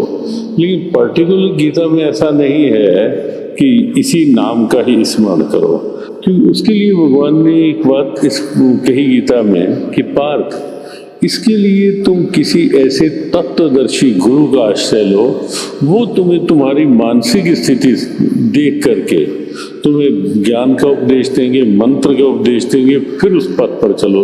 अर्थात भगवान ने भी गुरु परंपरा का सम्मान किया है। तद विद्धि प्रणिपातेन परिप्रश्नेन, चौथे अध्याय की बात जो आपने कही, तो ये चौथे अध्याय में ही 34वां श्लोक है, जहाँ भगवान कहते हैं स्मरण तो करो भगवान का, लेकिन किसी तत्वदर्शी गुरु की शरण में रह करके उनसे ज्ञान का मंत्र का उपदेश लेकर। मैं एज अ श्रद्धालु कैसे आइडेंटिफाई करूं कि कौन है तत्वदर्शी संत? देखो, ये केवल कहने से नहीं होता, ये केवल लिखने से भी नहीं होगा कि हम ये लिखेंगे हम तत्वदर्शी के रूप में आए हैं फरीदाबाद। वो केवल कहने ना कहने, और अगर कोई कह के बोल रहा है कि ये न है, तो वहाँ विचार करना चाहिए। लेकिन वो अपनी अंदर की आस्था ही बता देती है, निकटता ही बता देती है, कहीं ना कहीं भाव, अंदर का भाव ही बता देता है कि मुझे कहाँ जुड़ना है, कहाँ। और इसीलिए हम प्राय ये कहते हैं कि कहीं भी जुड़ना है केवल भेड़ चाल के रूप में नहीं, जुड़ना है तो आप अपने अंदर की आवाज़ देखो। कब जुड़ना चाहिए? जब अंदर से आवाज़ आ जाए। कहाँ जुड़ना चाहिए? जहाँ से अंदर की आवाज़ आ जाए और स्वयं को लगने लगे कि ये क्या ठीक है। और ये निश्चित है कि जब अपना भाव अच्छा होता है तो आगे निश्चित वैसा प्रभाव मिल ही जाता है। तो अभी बहुत बहुत शुभकामनाएं, और चर्चा फिर करेंगे। सबको जय श्री कृष्ण जी, धन्यवाद जी। तो दर्शकों, आपने ज्ञानानंद जी महाराज के विचार सुने। ज्ञानानंद जी महाराज को हिंदू समाज गीता जी का सबसे बड़ा मर्मज्ञ ज्ञाता मानता है, जिनकी अगुवाई में हर वर्ष अंतर्राष्ट्रीय गीता महोत्सव कुरुक्षेत्र में मनाया जाता है। जो संत अंतर्राष्ट्रीय स्तर पर भारत का प्रतिनिधित्व एक धार्मिक गुरु के तौर पर करता है, उन्हें यह भी नहीं पता कि गीता जी में किसी पर्टिकुलर यानी किसी विशेष मंत्र का जिक्र है या नहीं। इसका मतलब क्या? गीता मनीषी ज्ञानानंद जी महाराज ने गीता अध्याय नंबर 8 श्लोक नंबर 13 नहीं पढ़ा, जिसमें गीता ज्ञानदाता ब्रह्म साफ साफ कह रहा है कि हे अर्जुन, मेरा केवल एक ओम अक्षर का मंत्र है। चलिए एक बार फिर सुन लीजिए ज्ञानानंद जी के विचार। जब एंकर ने पूछा कि क्या गीता में कोई विशेष मंत्र का जाप करने के लिए लिखा है, तो देखिए ज्ञानानंद जी ने क्या कहा। क्या गीता जी में ऐसा कोई मंत्र मेंशन है कि इस मंत्र का जाप करना चाहिए? गीता जी में ये तो आया है कि भगवान कहते हैं कि यज्ञ नाम जप्योग्यो अस्मि, जब को भी भगवान ने यज्ञ कहा है, माम अनुस्मर युद्धे च, ये कहा है, बार बार कहा है कि मेरा स्मरण करते रहो। लेकिन पर्टिकुलर गीता में ऐसा नहीं है कि इसी नाम का ही स्मरण करो। दर्शकों, ज्ञानानंद जी महाराज के विचार सुनने के बाद ऐसा लगता है कि उन्होंने गीता जी को सिर्फ कंठस्थ याद किया है, गीता जी में बताई गई भक्ति साधना पर अमल नहीं किया है। केवल गीता जी पढ़ने से बात नहीं बनेगी, गीता जी को फॉलो करना पड़ेगा। उसमें जो भक्ति विधि लिखी है उसके अनुसार साधना करने से बात बनेगी। ऐसे अज्ञानी धर्म गुरुओं के बारे में परमात्मा की वाणी है कि गीता और भागवत पढ़ें, ये बांचे पुराण 18, जड़ को अंधा पत्ते खिलावे, ये भूले सिरजनहारा। इन्हीं तथाकथित धर्म गुरुओं ने सनातन धर्म का बेड़ा गर्क कर दिया है, क्योंकि गीता अध्याय 8 श्लोक 13 में गीता ज्ञानदाता कहता है कि मुझे प्राप्त करने का केवल एक ओम अक्षर है, इससे मेरे स्तर तक की मुक्ति संभव है।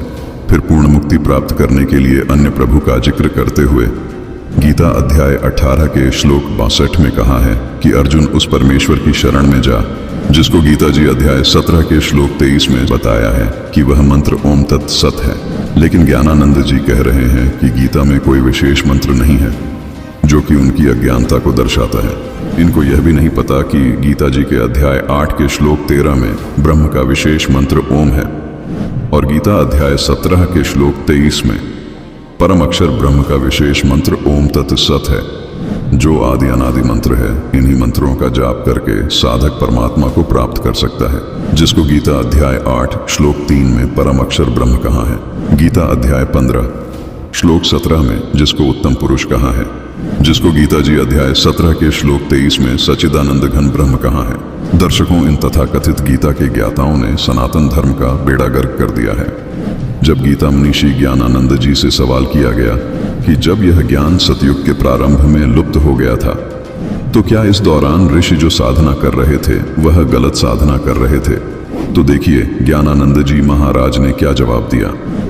जी महाराज जी, जैसे मैं गीता का अध्ययन करती हूँ, मैं खुद भी धार्मिकता की तरफ काफ़ी रुचि रखती हूँ, तो मैंने इस अध्याय 4 में पढ़ा था कि ऐसा कोई ज्ञान था जो लुप्त हो गया था और उसको दोबारा जगत में लाने के लिए गीता का ज्ञान लिखा गया था। तो क्या ज्ञान था वो, और क्यों जो उस टाइम पे भक्ति हुई बीच में, क्या वो गलत थी? सबसे पहली बात तो ये बेटे कि गीता का ज्ञान लिखा नहीं गया, जी बोला गया था, मैं माफ़ी चाहूँगी मैं उसके लिए। हाँ जी, द्वारा उपदेश के रूप में दिया गया था।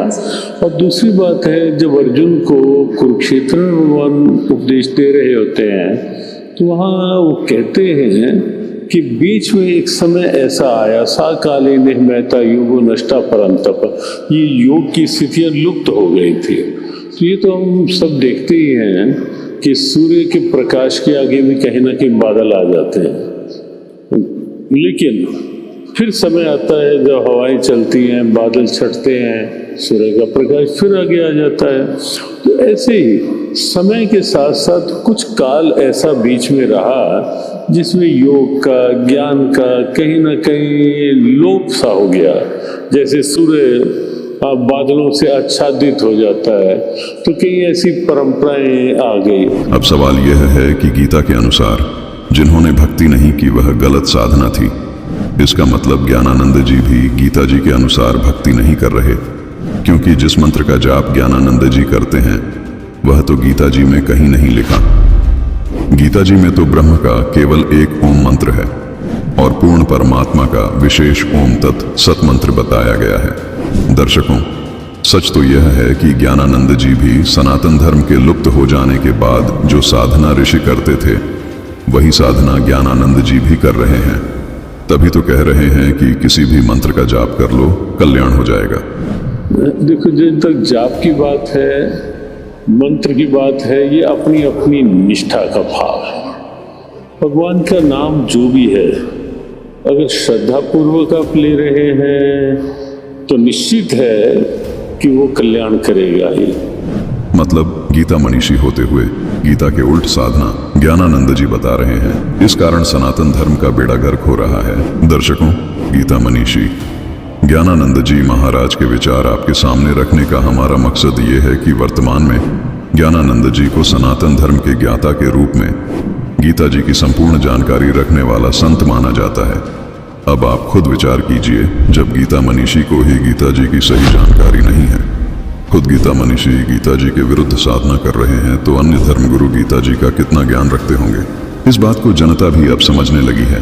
दर्शकों, पवित्र गीता जी एक ऐसा प्रमाणित मीटर है जो सिद्ध करता है कि कौन सच्चा सनातनी है। बहुत से धर्मगुरु सनातनी होने का दम भरते हैं। जब गीता जी के मीटर में हमने ज्ञानानंद जी महाराज को मापा तो पाया कि वो मनमानी साधना कर रहे हैं। उनके मंत्र गीता अध्याय 8 श्लोक 13 से और गीता अध्याय 17 के श्लोक 23 से मेल नहीं खाते। आइए, ज्ञानानंद जी की तरह एक और सुप्रसिद्ध संत है प्रेमानंद जी महाराज। जब मशहूर अभिनेत्री हेमा मालिनी अपने भाई कनन चक्रवर्ती के साथ उनके दर्शन करने के लिए पहुंची तो उन्होंने उनको क्या मंत्र जपने के लिए दिया। देवी मर्जी से प्रेमानंद जी महाराज साधक को कोई भी मंत्र जाप करने की नसीहत वैसे ही दे रहे हैं जैसे ज्ञानानंद जी महाराज दे रहे थे। अब आपको दिखाते हैं कि खुद प्रेमानंद जी महाराज किस मंत्र का जाप करते हैं। ये हमें तब पता चला जब भारत के मशहूर प्रोफेशनल रेसलर द ग्रेट खली प्रेमानंद जी महाराज से मिलने पहुंचे। देखिए, एक नाम पकड़ो,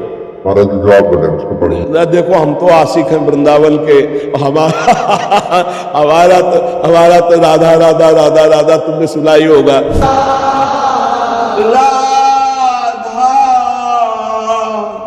राधा राधा राधा राधा राधा राधा। तो आप चाहे 20 मिनट जपिए, 10 मिनट जपिए, पर राधा राधा राधा राधा। तो देखा आपने, प्रेमानंद जी महाराज भी गीता जी में वर्णित अध्याय 8 श्लोक 13 व गीता अध्याय 17 श्लोक 23 में वर्णित मंत्र का जाप नहीं करते। वो भी मनमानी साधना ही कर रहे हैं, जबकि खुद स्वीकार कर रहे हैं कि गीता जी में भगवान ने बोला है कि मेरा स्मरण कर। देखिए ये वीडियो। भगवान गीता जी में कहते हैं ओम इत्याक्षरम ब्रह्म, मेरा ही तो नाम। भगवान के इसको जो बार बार स्मरण करता है और मेरा ध्यान करता है, दो शब्द कहे, मामनुस्मर युद्ध छे, भगवान आदेश कर रहे हैं। मेरा स्मरण करते हुए युद्ध रूपी कर्म कर। हैरानी की बात है, प्रेमानंद जी ये खुद भी स्वीकार कर रहे हैं कि गीता में भगवान अपना स्मरण करने के लिए कह रहे हैं, जो गीता अध्याय 8 श्लोक 13 में साफ साफ लिखा है। देखिए ये मंत्र जिसको स्मरण करने के लिए गीता ज्ञानदाता बोल रहे हैं, बावजूद इसके प्रेमानंद जी राधा राधा खुद तो जप ही रहे हैं और साथ साथ लोगों से भी जपवा रहे हैं। इसलिए हम कह रहे हैं इन धर्म गुरुओं ने सनातन धर्म का बेड़ा गर्क कर रखा है। दर्शकों, अब आपको एक वीडियो क्लिप और दिखाते हैं जिसमें प्रेमानंद जी महाराज अनिरुद्ध, कुछ भी हो जाए किसी भी तरह से शास्त्र विरुद्ध साधना नहीं करनी चाहिए। एक बार फिर सुनिए। मतलब प्रेमानंद जी खुद इस बात को स्वीकार कर रहे हैं कि मनमाना आचरण किसी भी सूरत में नहीं करना चाहिए, जो कि ठीक भी है, क्योंकि गीता जी अध्याय 16 के श्लोक 23 के अनुसार मनमाना आचरण करना शास्त्र विरुद्ध साधना है। लेकिन दुख की बात यह है कि दूसरों को नसीहत देने वाले प्रेमानंद जी महाराज खुद राधे राधे मंत्र का जाप करके मनमाना आचरण कर रहे हैं। ये बात हम इसलिए कह रहे हैं क्योंकि गीता अध्याय 8 श्लोक 13 में केवल एक ओम अक्षर का जाप करने के लिए कहा गया है। अब आपको प्रेमानंद जी महाराज की इसी वीडियो का आगे का अंश सुनाते हैं कि केवल भगवत यश गान करने से ही मुक्ति मिल जाएगी। देखिए प्रेमानंद जी यहाँ साफ साफ ये कह रहे हैं कि मुक्ति प्राप्त करने के लिए आपको सिर्फ भगवान का यश गान सुनना है, इसके अलावा कुछ भी करने की जरूरत नहीं, न यज्ञ करने की, न तप करने की, न व्रत करने की और न ही मंत्र जाप करने की। अब यहाँ जहन में तुरंत ये सवाल आता है कि अनिरुद्धाचार्य को ज्ञान देने वाले प्रेमानंद जी फिर खुद क्यों राधे राधे मंत्र का जाप जप रहे हैं, व्रत क्यों करते हैं? सच तो ये है दर्शकों कि ये सब कथावाचक खुद तो शास्त्र विरुद्ध साधना करते ही हैं, साथ में अन्य लोगों से भी करवाते हैं, क्योंकि गीता जी के अध्याय 8 श्लोक 13 में साफ लिखा है कि मेरा केवल एक ओम अक्षर जाप करने का है, जिससे ब्रह्मलोक की प्राप्ति होती है। और ब्रह्मलोक तक की साधना को भी गीता ज्ञानदाता ने अध्याय 7 श्लोक 18 में अनुतमाम यानी घटिया कहा है, क्योंकि ब्रह्मलोक में गए हुए साधक भी वापस जन्म मृत्यु में आते हैं, जिसका प्रमाण हमें गीता अध्याय 8 श्लोक 16 में मिलता है। और यदि पूर्ण मोक्ष चाहिए तो गीता अध्याय 17 श्लोक 23 में वर्णित मंत्र ओम तत् सत का जाप करना होगा, जो कि सांकेतिक है, जिसको तत्वदर्शी संत बताएगा। दर्शकों, जहां कुछ देर पहले प्रेमानंद जी भगवत यशगान करने से मोक्ष बता रहे थे, अब वही प्रेमानंद जी हट करके मन को राधा नाम में लगाने को बोल रहे हैं। देखिए एक जज महोदय से प्रेमानंद जी महाराज की ये ज्ञान चर्चा। अवतार सिंह जी, जज पटियाला। राधे राधे जी, राधे राधे। राधे राधे महाराज जी, कोटि कोटि प्रणाम। महाराज जी, आपसे ही ज्ञान प्राप्त हुआ कि जो हम करना चाहते हैं पर कर नहीं पा रहे, उसका कारण यह है कि अध्यात्म बल की कमी आ चुकी है। आपसे यह भी ज्ञात हुआ कि अध्यात्म बल सिर्फ और सिर्फ नाम जप से ही मजबूत होगा। अब समस्या यह है कि महाराज जी अखंड नाम चल नहीं रहा, कुछ देर तक नाम जब चलता है फिर अवरुद्ध हो जाता है। इस अवस्था में क्या हठ बल काम करेगा या बिल्कुल हठ बल काम करेगी महाराज जी? नहीं, हठ बल ही कृपा है। जब तुम्हारे अंदर हठ आएगी तो ये गुरु कृपा से आएगी, क्योंकि इतना तो हमको राजी हो जाना है कि जो मन 24 घंटे में 1 मिनट भी भगवान को नहीं जपता था, वो कुछ मिनट टिकने लगा है। मतलब हम अपने रोग पर काबू पा रहे हैं, दवा काम कर रहे हैं। अब क्या होता है, मन हमारा पुनर्अभ्यास जो बार बार तो वो वहां जाएगा। अब हमको वहां से मन को हटा करके नाम में लगाना है, ये थोड़ा कठिन पड़ता है, क्योंकि मन जो चीज पकड़ता है उसको जब हम छुड़ाना चाहते हैं तो जलन पैदा करता है, व्यथा, एक व्याकुलता, एक अशांति, और ऐसा लगता है कि जो कह रहा मैं मान लेता हूं तो मुझे शांति मिल जाएगी। पर वो गलत सिद्धांत है। त्यागा शांति अनंतरम। जो उस बात को पकड़ रहा है मन प्रभु के नाम के सिवा उस समय, उससे हमें हटाना ही परम कर्तव्य है। और वो जो हमको व्यथा दे रहा है, व्याकुलता पैदा कर रहा है, अशांति पैदा कर रहा है, जब हम उसके अनुकूल नहीं चलेंगे तो अशांति पैदा करेगा। तो यम ही न व्यथ्यन्ते ते पुरुषम पुरुषर्षभ शम दुखा सुखाधीरम स्वमृतत्वाय कल्पते। इन मन और इंद्रियों के द्वारा दी हुई जो व्यथा है, उससे जो परास्त नहीं हो जाता, उसे गंभीर भाव से सह जाता है, वो परम पद का अधिकारी होता है। सुख दुखे समय कृत्वा लाभा लाभो जया जयो। जो सुख दुख लाभ हानि जय पराजय में समान भाव रखकर अध्यात्म में चलता है, वो सदैव विजयी ही होता है। वो अध्यात्म का परम सुख परम पद का अधिकारी होता है। तो हमें दो पद्धति अपनानी है। एक तो जहां मन हमारा जाए वो हमको ये सोचना है कि जब सृष्टि नहीं थी तो केवल प्रभु थे, जब सृष्टि नहीं रहेगी तो केवल प्रभु रहेंगे, तो बीच में कौन है? प्रभु ही प्रभु है। तो हम उस पर भगवत भाव करें। हर वस्तु व्यक्ति स्थान इन्हीं में जाएगा मन तत्काल। ये भले रूप पुरुष का है या स्त्री का है या वस्तु का है या स्थान का है, पर श्री कृष्ण ही है इस रूप में, हरि ही है, प्रभु ही है, तब फौरन लौट आएगा। दर्शकों, आज सुशिक्षित मानव आध्यात्मिक ज्ञान की कमी के कारण इन अज्ञानियों के जाल में फंसे हैं। श्री प्रेमानंद जी महाराज श्री कृष्ण जी को सर्वव्यापक समर्थ परमात्मा मानते हैं। जाप राधा राधा खुद भी जपते हैं, व लोगों से भी जपवाते हैं, जिसका न गीता में प्रमाण है न वेदों में। बस हमारी बात मान लो, अगर नाम को पकड़ो तो राम राम राम राम राम राम, बस शुरू कर दो, हमारी बात मान लो, सब कुछ हो गया, सब कुछ हो गया, बस इसमें लग जाओ, राम राम राम राम। ये श्रद्धालु पहले से ही राम राम का जाप करता था, लेकिन फिर भी इस श्रद्धालु का मन अशांत रहता था। जब प्रेमानंद जी महाराज से अपनी इस अशांति को दूर करने का उपाय इस श्रद्धालु ने पूछा, तो प्रेमानंद जी ने उन्हें राम राम मंत्र का जाप करने को कहा। इस पर श्रद्धालु ने कहा कि ये मंत्र तो मैं पहले से जाप करता हूँ, लेकिन मेरा संशय नहीं जा रहा कि मेरा मोक्ष हो जाएगा। इसके बावजूद प्रेमानंद जी उन्हें दिलासा देते हुए राम राम जपने को ही दे देते हैं, जबकि राम नाम तो ये श्रद्धालु जप ही रहा था।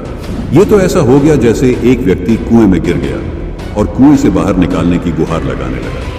तभी एक व्यक्ति कुएं पर आया और कुएं में गिरे हुए व्यक्ति को ये कहने लगा कि जैसे आवाज लगा रहे हो वैसे ही आवाज लगाते रहो, लेकिन इस बार आवाज और मन से लगाना। अब अगर कोई समझदार व्यक्ति बाहर खड़े उस आदमी की जगह होता तो वह सबसे पहले एक रस्सी लेकर आता और उस रस्सी के सहारे से कुएं में गिरे आदमी को बाहर निकालता। ठीक ऐसे ही आज पूरा मानव समाज संसार रूपी कुएं में गिरा हुआ है, और इस संसार रूपी कुएं से निकलने के लिए एकमात्र साधन है गीता जी। गीता जी को तो इन धर्म गुरुओं ने कपड़े में बांधकर अलमारी में रख दिया है और मान बैठे हैं कि भगवान के दिए ज्ञान से ज्यादा श्रेष्ठ ज्ञान इनके पास है, जिस कारण संपूर्ण मानव समाज संसार रूपी कुएं में कष्ट उठा रहा है। आइए दर्शकों, आपको एक वीडियो और दिखाते हैं जिसमें एक सेवक शरण नाम के वृद्ध महात्मा रो रहे हैं। सेवक शरण जी ने अपनी पूरी जिंदगी वृंदावन में साधना की, लेकिन अब प्रेमानंद जी के सामने रोते हुए कह रहे हैं कि मैं वृद्ध हो गया हूं। जब राधा नाम का जाप करना शुरू किया था तब शरीर बहुत स्वस्थ था, लेकिन अब शरीर दिन पर दिन बिगड़ता जा रहा है, बहुत कष्ट हो रहा है। राधा नाम से कुछ नहीं बना।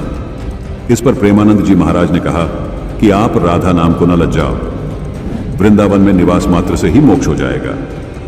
आप ऐसे चिंता न करो। मुझे जब शरीर में कष्ट होता है तो लाडली यानी राधा रानी बहुत कृपया करती है। इस पर वृद्ध महात्मा जी कहते हैं कि मेरे साथ ऐसा नहीं हो रहा, लगता है राधा रानी मुझसे प्रेम नहीं करती। इस पर प्रेमानंद जी महाराज कहते हैं कि ऐसा न कहो, आप एक तरफा प्रेम करो। अगर राधा रानी आपसे प्रेम नहीं करती तो आप उनसे प्रेम करने लग जाओ। राधा रानी से प्रेम करने से आपको कौन रोक सकता है? विचारणीय विषय है दर्शकों। एक तरफ श्रद्धालु पूरी जिंदगी राधा राधा की रट लगाता रहा, अब वह अपनी जिंदगी के अंतिम पड़ाव पर डरा हुआ सहमा हुआ सा है। उन्हें यह महसूस हो रहा है कि उन्होंने गलती की है। उनको लग रहा है कि जिनकी आराधना उन्होंने की वो उन्हें कोई लाभ नहीं दे पा रही, और प्रेमानंद जी उनको वापस उसी नाम की रट लगाने को कह रहे हैं। ये वृद्ध महात्मा जी बेबस महसूस कर रहे हैं क्योंकि उनको अब कोई ठोर ठिकाना नजर नहीं आ रहा। प्रेमानंद जी की किसी भी बात का असर वृद्ध महात्मा सेवक शरण जी पर नहीं हो रहा, क्योंकि ये सब बातें सेवक शरण जी अपने भक्तों को खुद बताया करते थे। सेवक शरण जी इतने दुखी है कि प्रेमानंद जी को ही भगवान मानने को तैयार है, लेकिन राधा रानी को मानने को तैयार नहीं है, क्योंकि राधा रानी की भक्ति करने से उनको कोई लाभ नहीं मिला। प्रेमानंद जी अज्ञानतावश उनको उसी कुएं में धकेल रहे हैं जिसमें ताउम्र ये महात्मा गिरे पड़े थे। प्रेमानंद जी, आप ऐसा इसलिए बोल रहे हैं क्योंकि आपकी पूर्व जन्मों की भक्ति शक्ति शेष है, लेकिन वर्तमान में आप शास्त्र विरुद्ध साधना कर रहे हैं, जो कि गीता जी अध्याय 16 श्लोक 23 के अनुसार व्यर्थ है। आप जो राधा राधा मंत्र जाप कर रहे हो वो भी गीता जी अध्याय 17 श्लोक 23 के अनुसार व्यर्थ है। जिस प्रकार इस वृद्ध महात्मा ने शुरू में बड़े चाव से शास्त्र विरुद्ध साधना शुरू की, लेकिन अब इतना बुरा हाल हो गया कि भगवान से ही विश्वास उठ गया। ऐसे ही न जाने कितने भोले श्रद्धालु हैं जो आप जैसे धर्मगुरुओं से मनमाने मंत्र लेकर अपना जीवन नष्ट कर गए। जैसा कि प्रेमानंद जी कह रहे हैं कि केवल वृंदावन में निवास करने से मोक्ष हो जाएगा, क्योंकि भगवान श्री कृष्ण जी ने यहाँ निवास किया था। दर्शकों, ऐसा ही भ्रम लगभग 600 वर्ष पूर्व काशी बनारस के विषय में इन धर्मगुरुओं ने फैला रखा था कि काशी में निवास करने से वहां शरीर त्यागने से मोक्ष हो जाता है। इस भ्रमणा को कबीर परमात्मा ने खत्म किया और साबित किया कि सद्भक्ति कहीं भी किसी भी क्षेत्र में कर लो, मोक्ष हो जाएगा। कबीर साहब जी ने अपनी वाणी में कहा है कि क्या काशी क्या ऊसर मघर, राम हृदय बस मोरा, जो काशी तन तजय कबीरा, रामे कौन निहोरा। कबीर परमात्मा कह रहे हैं कि काशी हो या फिर मगहर का ऊसर, मेरे लिए दोनों ही एक जैसे हैं, क्योंकि मेरे हृदय में परमात्मा बसते हैं। क्योंकि अगर काशी में ही शरीर त्यागने से मोक्ष मिलता है तो परमात्मा की भक्ति किस काम की है।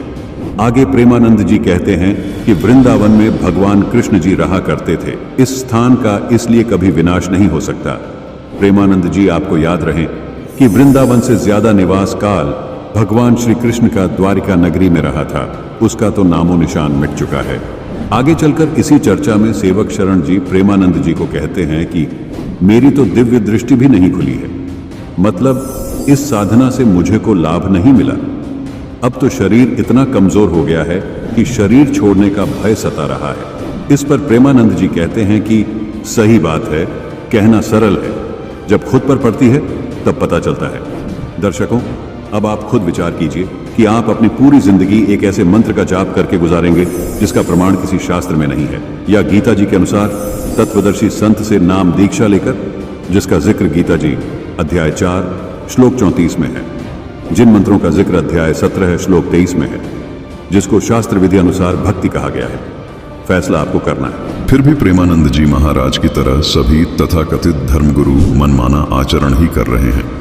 इन सभी मनमाना आचरण करने वाले धर्मगुरुओं के लिए गरीबदास जी ने सूक्ष्म वेद में कहा है, करणी तज कथनी कथे अज्ञानी दिन रात, कुकरजों भोकत फिरें सुनी सुनाई बात, बीजक की बाता कहें बीजक ना ही हाथ, पृथ्वी डोबन उतरे ये कहें कि हम मीठी बात, जान बुझ सांची तजे करें झूठ से नेह, ऐसे लोगों की संगति प्रभु स्वप्न में भी न दे।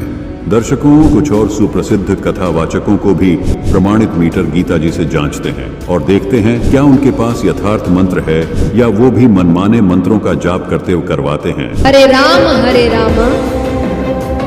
राम राम हरे हरे, हरे कृष्ण कृष्ण कृष्ण हरे। सिर्फ इसी नाम जप से भगवान मिल जाएंगे। और तुम्हें क्या लगता है ये भगवान का नाम है? इससे बड़ा तो कोई श्लोक नहीं है, कोई स्तोत्र नहीं है, कोई वेद उपनिषद नहीं है इस नाम से बड़ा।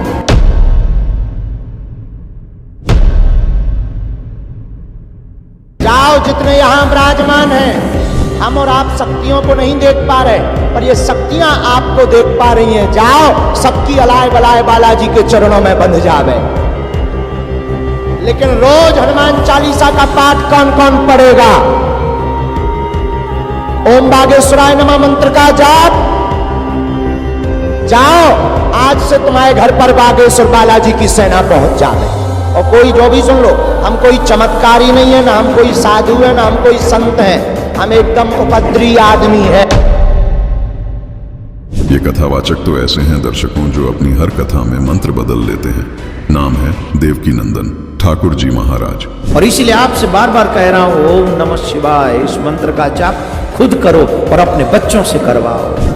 कहीं आ रहे हो, जा रहे हो, खा रहे हो, पी रहे हो, जा रहे हो, कुछ भी कोई काम, राधे श्याम राधे श्याम राधे श्याम राधे श्याम राधे श्याम राधे श्याम राधे 108 बार इस मंत्र को जपें। कृष्णाय वासुदेवाय हरये परमात्मने प्रणतक्लेश नाशाय गोविंदाय नमो नमः। इस संसार में एक भी क्लेश ऐसा नहीं है कि इस मंत्र को जापने से आपके जीवन का वो क्लेश समाप्त न हो जाए, लेकिन तब जब आपको सच्ची निष्ठा हो। इसी मंत्र को जाप करो। कौन से मंत्र को? ओम नमो भगवते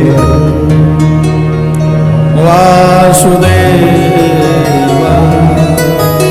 तो दर्शकों, देखा आपने किस प्रकार सनातन हितैषी होने का मुखौटा पहने ये तथाकथित धर्मगुरु गीता जी के विरुद्ध मंत्र जाप करने के लिए समाज में दे रहे हैं, जबकि गीता अध्याय 8 श्लोक 13 व अध्याय 17 श्लोक 23 में परमात्मा प्राप्ति के मंत्र जाप साफ साफ लिखे हैं। लेकिन इन कथावाचकों व तथाकथित धर्मगुरुओं ने गलत भक्ति साधना बताकर सनातन धर्म का बेड़ा गर्क कर दिया है। दर्शकों, एक बात यह भी स्पष्ट हो जाती है कि जो ज्ञान सतयुग के लगभग 1 लाख वर्ष बीत जाने पर लुप्त हो गया था, यानी नष्ट हो गया था, वह ज्ञान श्रीमद् भगवत गीता के रूप में लगभग 5600 वर्ष पहले पुनः बोला गया था। उसे वर्तमान तक भी फॉलो नहीं किया जा रहा। मतलब वर्तमान के धर्मगुरु अभी गीता का अनुसरण नहीं कर रहे, जिस कारण सनातन धर्म में सनातनी पूजा का पतन हो रहा है। आपसे अनुरोध है कि शिक्षित होने का लाभ उठाइए, अपने सदग्रंथों को फिर से खंगालिए, थोड़ा विचार कीजिए और समझिए, कहीं आप जिन धर्मगुरुओं को सच्चा सनातनी समझते हैं वो सनातन धर्म को समझते भी हैं या नहीं। दर्शकों, अब आपको एक उदाहरण के माध्यम से समझाते हैं कि कैसे ये धर्मगुरु हम सबके जीवन के साथ खिलवाड़ कर रहे हैं। इस संसार में हर व्यक्ति को एक रोग लगा है, और वो रोग है जन्म और मरण का। हर व्यक्ति ये जानता है कि इस रोग की एक दवा भी है, जो कि किसी प्रमाणित डॉक्टर मतलब किसी पूर्ण संत के पास से लेनी होगी। अब हर व्यक्ति उस पूर्ण संत की खोज में जुट गया। कुछ चालाक व्यक्तियों ने धार्मिक शास्त्रों को कंठस्थ याद तो कर लिया ताकि श्रद्धालुओं पर अपना प्रभाव जमा सकें, लेकिन उन शास्त्रों में जो लिखा था उस पर अमल नहीं किया। साथ ही जन्म मरण रूपी रोग की दवाई अपने पास होने का दावा भी करने लगे। लोगों ने उन तथाकथित गुरुओं से राम नाम रूपी दवाई लेना शुरू कर दिया। शरीर में कोई आराम न होते देख श्रद्धालुओं ने अपने धर्मगुरुओं से शिकायत की, तो धर्मगुरुओं ने कहा, प्रत्येक व्यक्ति अपने किए कर्मों का फल भोगता है। यहाँ तक कि राम जी को भी अपने कर्मों के कारण राम बन के आना पड़ा, सीता के पीछे घूमना पड़ा। ये आपके प्रारब्ध का कर्म है, ये तो आपको भुगतना ही पड़ेगा। हमारे भगवानों ने भी कर्म का फल भुगता था। आप ये दवाई खाते रहो, मतलब राधे राधे, हरे राम हरे कृष्ण आदि मंत्र जपते रहो। इससे आपका प्रारब्ध तो नहीं कटेगा, लेकिन आपका जन्म मरण रूपी रोग जरूर कट जाएगा। श्रद्धालु नाम जाप करता रहा और अंत में मृत्यु को प्राप्त हो गया। जब श्रद्धालु धर्मराज के पास गया और उसका कर्मों का हिसाब हुआ, तो बड़े कॉन्फिडेंस से श्रद्धालु ने कहा, अब मेरी जन्म मृत्यु नहीं होगी, अब मुझे पूर्ण मोक्ष मिल जाएगा। धर्मराज ने थोड़ी शंका के भाव से उस श्रद्धालु की ओर देखा। श्रद्धालु ने कहा कि क्या मैं गलत कह रहा हूं? धर्मराज ने पूछा कि आपका गुरु कौन है? श्रद्धालु ने अपने गुरु का नाम बताया और जितने भी लोग धर्मराज के दरबार में मौजूद थे, सबने अपने अपने गुरु का नाम बता दिया। धर्मराज ने अपनी बही देखी और कहा कि आप लोगों में से किसी ने भी उस पूर्ण संत से नाम जाप अथवा नाम दीक्षा नहीं ली। आप सबको दोबारा जन्म मृत्यु में जाना होगा। जो नाम जाप आपके गुरुओं ने आपको दिया है वो नकली है, वो सही नहीं है, आपके साथ धोखा हुआ है। सभी ने कहा कि इसमें हमारी क्या गलती है?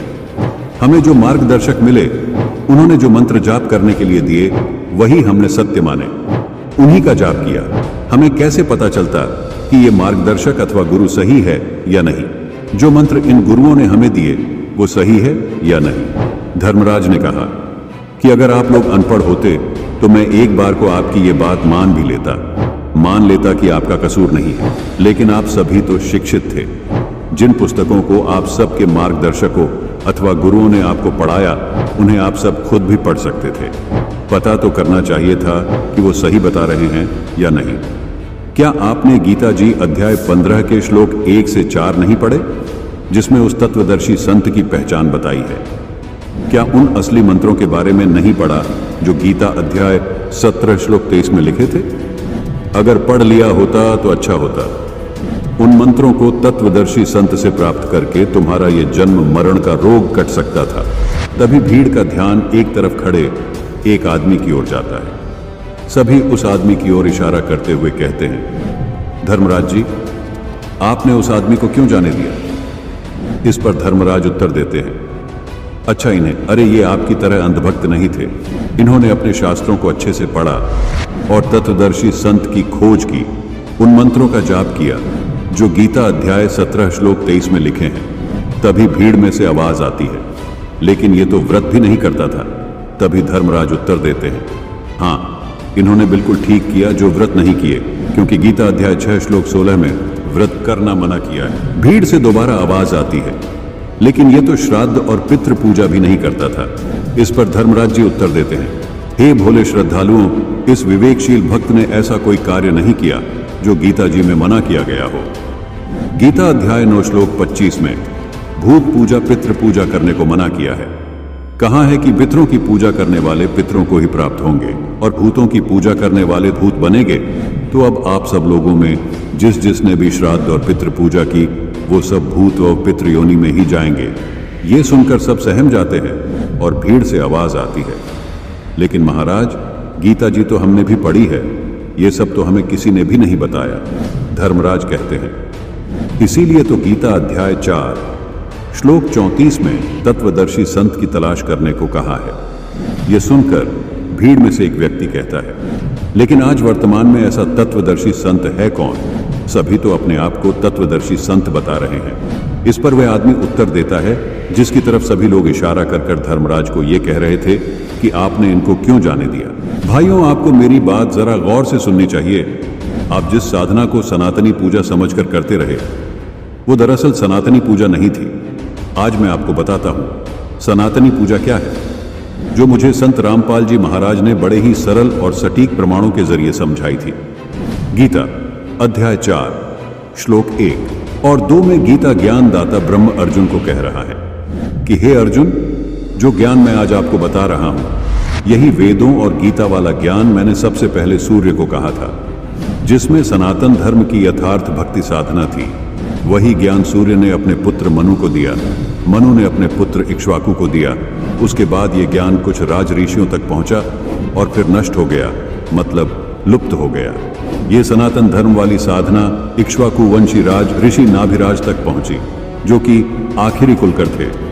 आखिरी कुलकर उनको कहा जाता था जो अपने कुल की साधना को करने वाला आखिरी वंश होता था।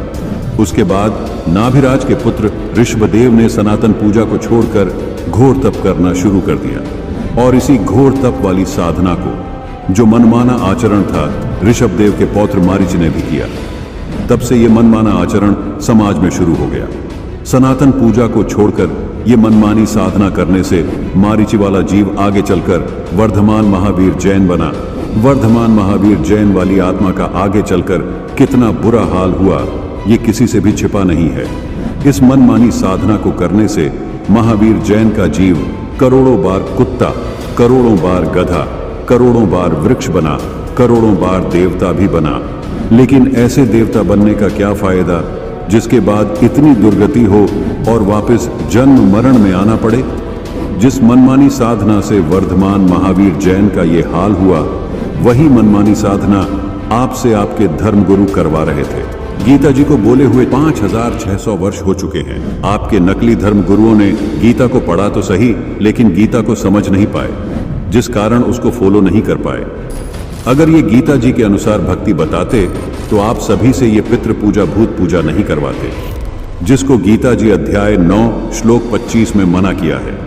आप लोगों से व्रत नहीं करवाते, जिसको गीता जी अध्याय 6 श्लोक 16 में मना किया है। आप लोगों से राधे राधे, हरे कृष्ण, हरे राम आदि मंत्र नहीं जपवाते। यदि आपके धर्मगुरु सच में तत्वदर्शी संत होते तो वो आप लोगों को ओम मंत्र की साधना बताते, जो गीता अध्याय 8 श्लोक 13 में बताई है। आपको पूर्ण मोक्ष मंत्र की जानकारी देते, जिसके बारे में गीता अध्याय 17 श्लोक 23 में बताया है। लेकिन दुर्भाग्य की बात है, जो साधना आप लोगों से आपके तथा कथित धर्मगुरु करवा रहे थे, उस साधना से वो खुद भी नरक में जाएंगे और आज आपको भी नरक में भिजवा दिया। वर्तमान में केवल संत रामपाल जी महाराज एकमात्र ऐसे संत हैं जो गीता जी में वर्णित भक्ति साधना करवाकर इस सनातनी पूजा का पुनरुत्थान कर रहे हैं। वरना इन नकली धर्म गुरुओं ने तो सनातनी पूजा का बेड़ा गर्क कर रखा है। तभी भीड़ से आवाज आती है, मैं तो पहले ही कहता था ये संत जो इतनी पुस्तकें बार बार पढ़कर सुना रहा है, ये जरूर हमारी भलाई के लिए ही बता रहा होगा, लेकिन हमारी ही मति मारी गई थी जो नकली धर्म गुरुओं के चक्कर में पड़ गए। महाराज, ये सारा दोष उन नकली धर्म गुरुओं का है। आप उन्हें सजा दीजिए, हमें जाने दीजिए, एक मौका और दीजिए। धर्मराज कहते हैं, मैं भगवान के विधान में बंधा हूं, जो विधान कहेगा वही करूंगा। उन नकली धर्म गुरुओं के लिए भी भगवान का विधान है, जो गलत मंत्र जाप करने के लिए श्रद्धालुओं को देता है, जो गलत भक्ति साधना बताकर किसी के मनुष्य जीवन से खेलता है, उनको यहाँ उल्टा लटकाया जाता है। उन सबको नरक में डाला जाता है जिन्होंने गलत साधना की और करवाई है। इसलिए आप सबको पहले यहाँ नरक में यातनाएं सहन करनी होंगी और फिर दोबारा जन्म मृत्यु का दुख भोगने के लिए 84 लाख योनियों में जाना होगा। दर्शकों, ठीक वैसा ही आज ये धर्मगुरु आपके साथ कर रहे हैं। आपको मनमानी साधना, नाम जाप करने को दे रहे हैं, जिससे आपका जन्म मरण रूपी रोग नहीं कट सकता। आज के समय में प्रमाणित पूर्ण संत केवल संत रामपाल जी महाराज हैं, जो गीता जी में लिखे मंत्र जाप, गीता जी में बताई भक्ति साधना भक्त समाज को देकर पूर्ण मोक्ष के अधिकारी बना रहे हैं। तो दर्शकों, इस एपिसोड में आपने देखा किस प्रकार आदि सनातन धर्म की सनातनी पूजाओं को इन तथाकथित धर्म गुरुओं ने खत्म कर दिया है। मनमाने मंत्र जाप देकर, शास्त्र विरुद्ध साधनाएं बताकर पाखंड और दिखावे को सनातन से जोड़ दिया है। लेकिन इन सब के बीच मात्र एक संत उम्मीद की एक नई किरण बनकर उभरे हैं, जो बार बार गीता जी और वेदों के अनुसार भक्ति करने पर जोर दे रहे हैं, क्योंकि गीता जी और वेदों में लिखी विधि ही सनातनी पूजा की पहली सीढ़ी है। धीरे धीरे प्रभु प्रेमी आत्माओं को एहसास होने लगा है कि असली सनातनी पूजा संत रामपाल जी महाराज ही बता रहे हैं। अब ये सभी पंथ नष्ट होंगे, इनका अस्तित्व खत्म हो जाएगा कुछ दिनों में, क्योंकि इस बुद्धिमान जनता है, अपने भले बुरे को खूब समझते हैं ये। लेकिन अभी तक इनका न्यूना जच्ची है कि हमारे जो गुरु है ये कति नकली है, और उनका उस समय यकीन होगा जब इस दास के ज्ञान को अच्छी तरह समझेंगे और सदग्रंथों से मेल कर लेंगे, फिर उन नकलियां न छोड़कर आप आ जाएंगे। दर्शकों, अभी आपको एक ऐसी श्रद्धालु का अनुभव सुनाते हैं जिसने शास्त्र विरुद्ध साधना को असली सनातनी साधना समझकर पूरी लगन के साथ किया, लेकिन कोई लाभ नहीं मिला, बल्कि जीवन अंधकारमय हो गया। उसके बाद जब संत रामपाल जी महाराज द्वारा बताई गई यथार्थ सनातनी विधि से साधना की, तो देखिए इस श्रद्धालु का जीवन कैसे खुशहाल हो गया।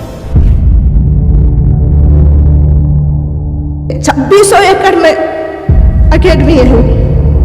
पूरी अकेडमी में संत रामपाल जी महाराज की दया से मेरे बेटे फर्स्ट लगे हुए थे।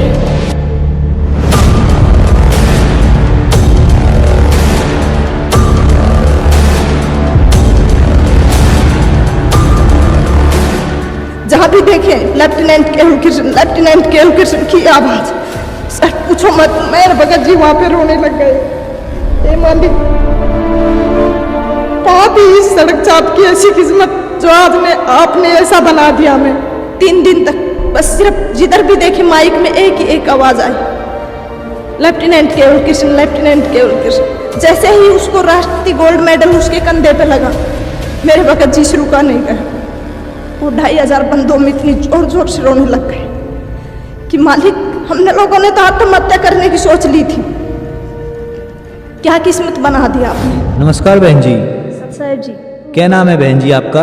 जी मेरा नाम रामकला है, दुगेड़ा गांव, तहसील भैरव, डिस्ट्रिक्ट अलवर, राजस्थान। संत रामपाल जी महाराज की शरण में आने से पहले आप क्या भक्ति साधना करते थे? जी मैं तो दुर्गा माँ की पूजा करती थी। मेरे हस्बैंड मेहंदीपुर, सालासर, श्याम जी के और ये जो सावन में कावड़ वगैरह लेके आते हैं, ये सब लेके आते थे। सुबह 4 बजे उठते, बच्चों को उठाते और फिर वो मंदिर में शिव पे जल चढ़ा के आते थे। बहन जी, जैसा कि आपने बताया कि आप दुर्गा देवी की पूजा करते थे तथा आपके पति सालासर जाते थे तथा विभिन्न मंदिरों में जाते थे, तो इन सभी भक्ति साधनाओं को करते करते आपको क्या लाभ प्राप्त हुए? सर उससे मुझे कोई लाभ नहीं हुआ सिवा हानि के। जैसे वो सभी देवी देवताओं की पूजा करते थे, शिव को जल चढ़ाते थे, उसके बाद भी उनका एक्सीडेंट हुआ, और एक्सीडेंट भी बहुत बुरा, कि उनकी याददाश्त, मेमोरी सब कुछ चला गया उस दौरान। फिर किसी पंडित जी ने बताया उनको कि भाई तुम लोग इनको जो बजरंगबली है ना, इनको मंगलवार और शनिवार को सिंदूर लगा के आए। तो हमारे पास में सिटी है भैरोड, वो लोग वहाँ पे जाते हैं सिंदूर लेके और तेल और सिंदूर मिला के उसको पूरे को लेप करके आते हैं। फिर भी उनको कोई लाभ नहीं हुआ, याददाश्त चली गई उनकी, बोलते नहीं थे। सिर्फ इतना बोलते थे कि मैं और मेरे दोनों बच्चे उसकी भाषा को समझ सकते थे, बाकी कोई नहीं। अनजान लोग तो उनको शराबी बोलते थे, हालांकि उसने कभी नशा नहीं किया। तो सर उनके एक्सीडेंट के बाद हमारे कमाने वाला कोई था नहीं और कंडीशन बहुत ख़राब हो गई थी। 1.5 साल तक हम लोग जयपुर SMS के चक्कर काटते रहे। डॉक्टरों ने कहा कि भाई इनकी याददाश्त आ भी सकती है, नहीं भी आएगी। हमने कहा चलो छोड़, भगवान जो करता है जो अच्छा ही करता है। फिर क्या हुआ कि हालत इतनी ख़राब हो गई, जो भी थोड़ा बहुत पैसा था हमारे पास, ज़मीन जायदाद है नहीं, वो उनकी बीमारी में लग गई। बच्चों को पढ़ाने के लिए हमारे पास कुछ था नहीं, सरकारी स्कूल में बच्चे जाते थे। हमें एक तरह से सड़क पर आ गए थे, हमारे पास खाने पीने के लिए कुछ भी नहीं था। जैसे तैसे करके हम लोग अपना काम चलाते थे। बहुत बुरी कंडीशन हो गई थी, किसी से उधार मांगते कोई देता भी नहीं था। सब लोग बोलते थे कहाँ से देगा, ये तो पागल हो गया, मेंटल हो गया। और हकीकत में मेंटल हो गया था वो, क्योंकि याददाश्त चली गई थी उनकी। डॉक्टरों ने मना कर दिया था कि नहीं बोलेगा ये। फिर उसके बाद एक पंडित ने उसको बताया कि इसको कुत्ता और खाएगा। हकीकत में ऐसा ही हुआ, कुत्ता भी खा गया उसको। तो मैं उस पंडित के पास दोबारा गई। उससे पहले मैं पंडित लोगों को नहीं मानती थी। दुर्गा को तो मैंने उसी दिन छोड़ दिया था जिस दिन उसका एक्सीडेंट हुआ था। अगर माँ होती कहीं पे, दुर्गा माँ होती, तो इनका एक्सीडेंट नहीं होता आज, और वो भी मैंने नवरात्रा कर रखे हैं उस दौरान। फिर क्या हुआ, पंडित ने कहा कि भाई इस पे 7.5 की दशा है शनि की, आप लोग ऐसा करो कि इसको गुलाल लगाओ बजरंगबली को। मैंने कहा ठीक है भाई लगाते हैं। उसके बाद वो गुलाल लगाने लगे। करीब 6-7 महीने तक लगातार लगाया। फिर मैं पंडित के पास गई, मैंने कहा कि अब क्या है। उसने कहा कि आपकी 7.5 है। मैंने कहा कि कम से कम 7 तो बोल दे, 6 महीने तो हो गए हमें, ये जाएगी या नहीं। पर जब भी मैं उसके पास जाती हूँ 7.5 ही गाता रहता। संत रामपाल जी महाराज की शरण में आप कैसे आए? जी, मेरे हस्बैंड जब बजरंगबली को गुलाल लगाने जाते थे तो उनको एक फरीदाबाद का कोई भगत जी मिला भैरोड में। उसने कहा कि आप ये क्या करते हो? तो मेरे हस्बैंड ने कहा भी मैं बजरंगबली को गुलाल लगाता हूँ, मेरे को पंडित लोगों ने बताया। उसने कहा इन सब के चक्कर छोड़ो, पंडित वंडित कोई सही नहीं बताता, आप एक काम करो मेरे गुरुजी से नाम ले लो। तो मेरे हस्बैंड ने कहा कि कौन है तुम्हारे गुरु? उसने कहा संत रामपाल जी महाराज। और वो फिलहाल करोथा कांड हुआ था, उस दौरान वो जेल में थे। तो उसने कहा कि गुरुजी इस टाइम है नहीं, वो जेल में गए हुए। भगत जी ने कहा कि चलो मैं घर पे जाके और बच्चों की माँ से सलाह करके आपको बताऊँ। सर जी, मैंने कभी गुरु देखा नहीं था और नहीं बनाया था और नहीं पता था गुरु के बारे में। हाँ, देवी देवताओं के बारे में तो पता था, पर मेरे दिमाग में हमेशा एक बात रहती थी कि ये भगवान 3 क्यों है, एक होना चाहिए। तो भगत जी, हमने उसके पास फ़ोन किया, वो हमारे घर पे आए। उससे हमने पूछा तो उसने कहा कि भाई ये सुख देते हैं गुरुजी, वो सुख देते हैं। उससे पहले मुझे गुरु के महत्व का नहीं पता था, गुरु क्या होता है। तो सर उसने कहा कि संत रामपाल जी महाराज अभी हैं नहीं, और आएंगे तब हम आपको नाम दिला देंगे। तो जैसे ही संत रामपाल जी महाराज आए, वो भगत जी हम लोगों को वहाँ पे लेके गया। उसके बाद जैसे ही हमने नाम लिया तो हम हर 15 दिन में सत्संग में जाने लगे। तो धीरे धीरे मालिक की, परमात्मा संत रामपाल जी महाराज की दया होने लगी हम लोगों पे। बहन जी, जैसा कि आपने बताया आप देवी दुर्गा की पूजा करते थे, आपके पति सालासर जाते थे, आप विभिन्न मंदिरों में जाते थे, जिससे आपको कोई लाभ नहीं मिला। आपकी आर्थिक स्थिति बिगड़ गई तथा आप सड़क पर आ गए। तो संत रामपाल जी महाराज की शरण में आप कैसे आए? जी, जैसे ही सर हम संत रामपाल जी महाराज की शरण में गए, उसी दिन से हम लोगों को लाभ होने शुरू हो गए। मेरे हस्बैंड का एक्सीडेंट हुआ तो हमारी ज़िंदगी तो नरक हो ही गई थी। पर उसके बाद जैसे ही उन्होंने संत रामपाल जी महाराज से नाम दीक्षा ली, धीरे धीरे उनकी स्थिति सुधरती आ गई। आज उनकी आवाज़ भी बिल्कुल ठीक है। संत रामपाल जी महाराज की दया से उनको कोई नहीं कह सकता कि इनका कभी एक्सीडेंट भी हुआ था। और वो ज़्यादातर भगवान के सेवा में ही रहते।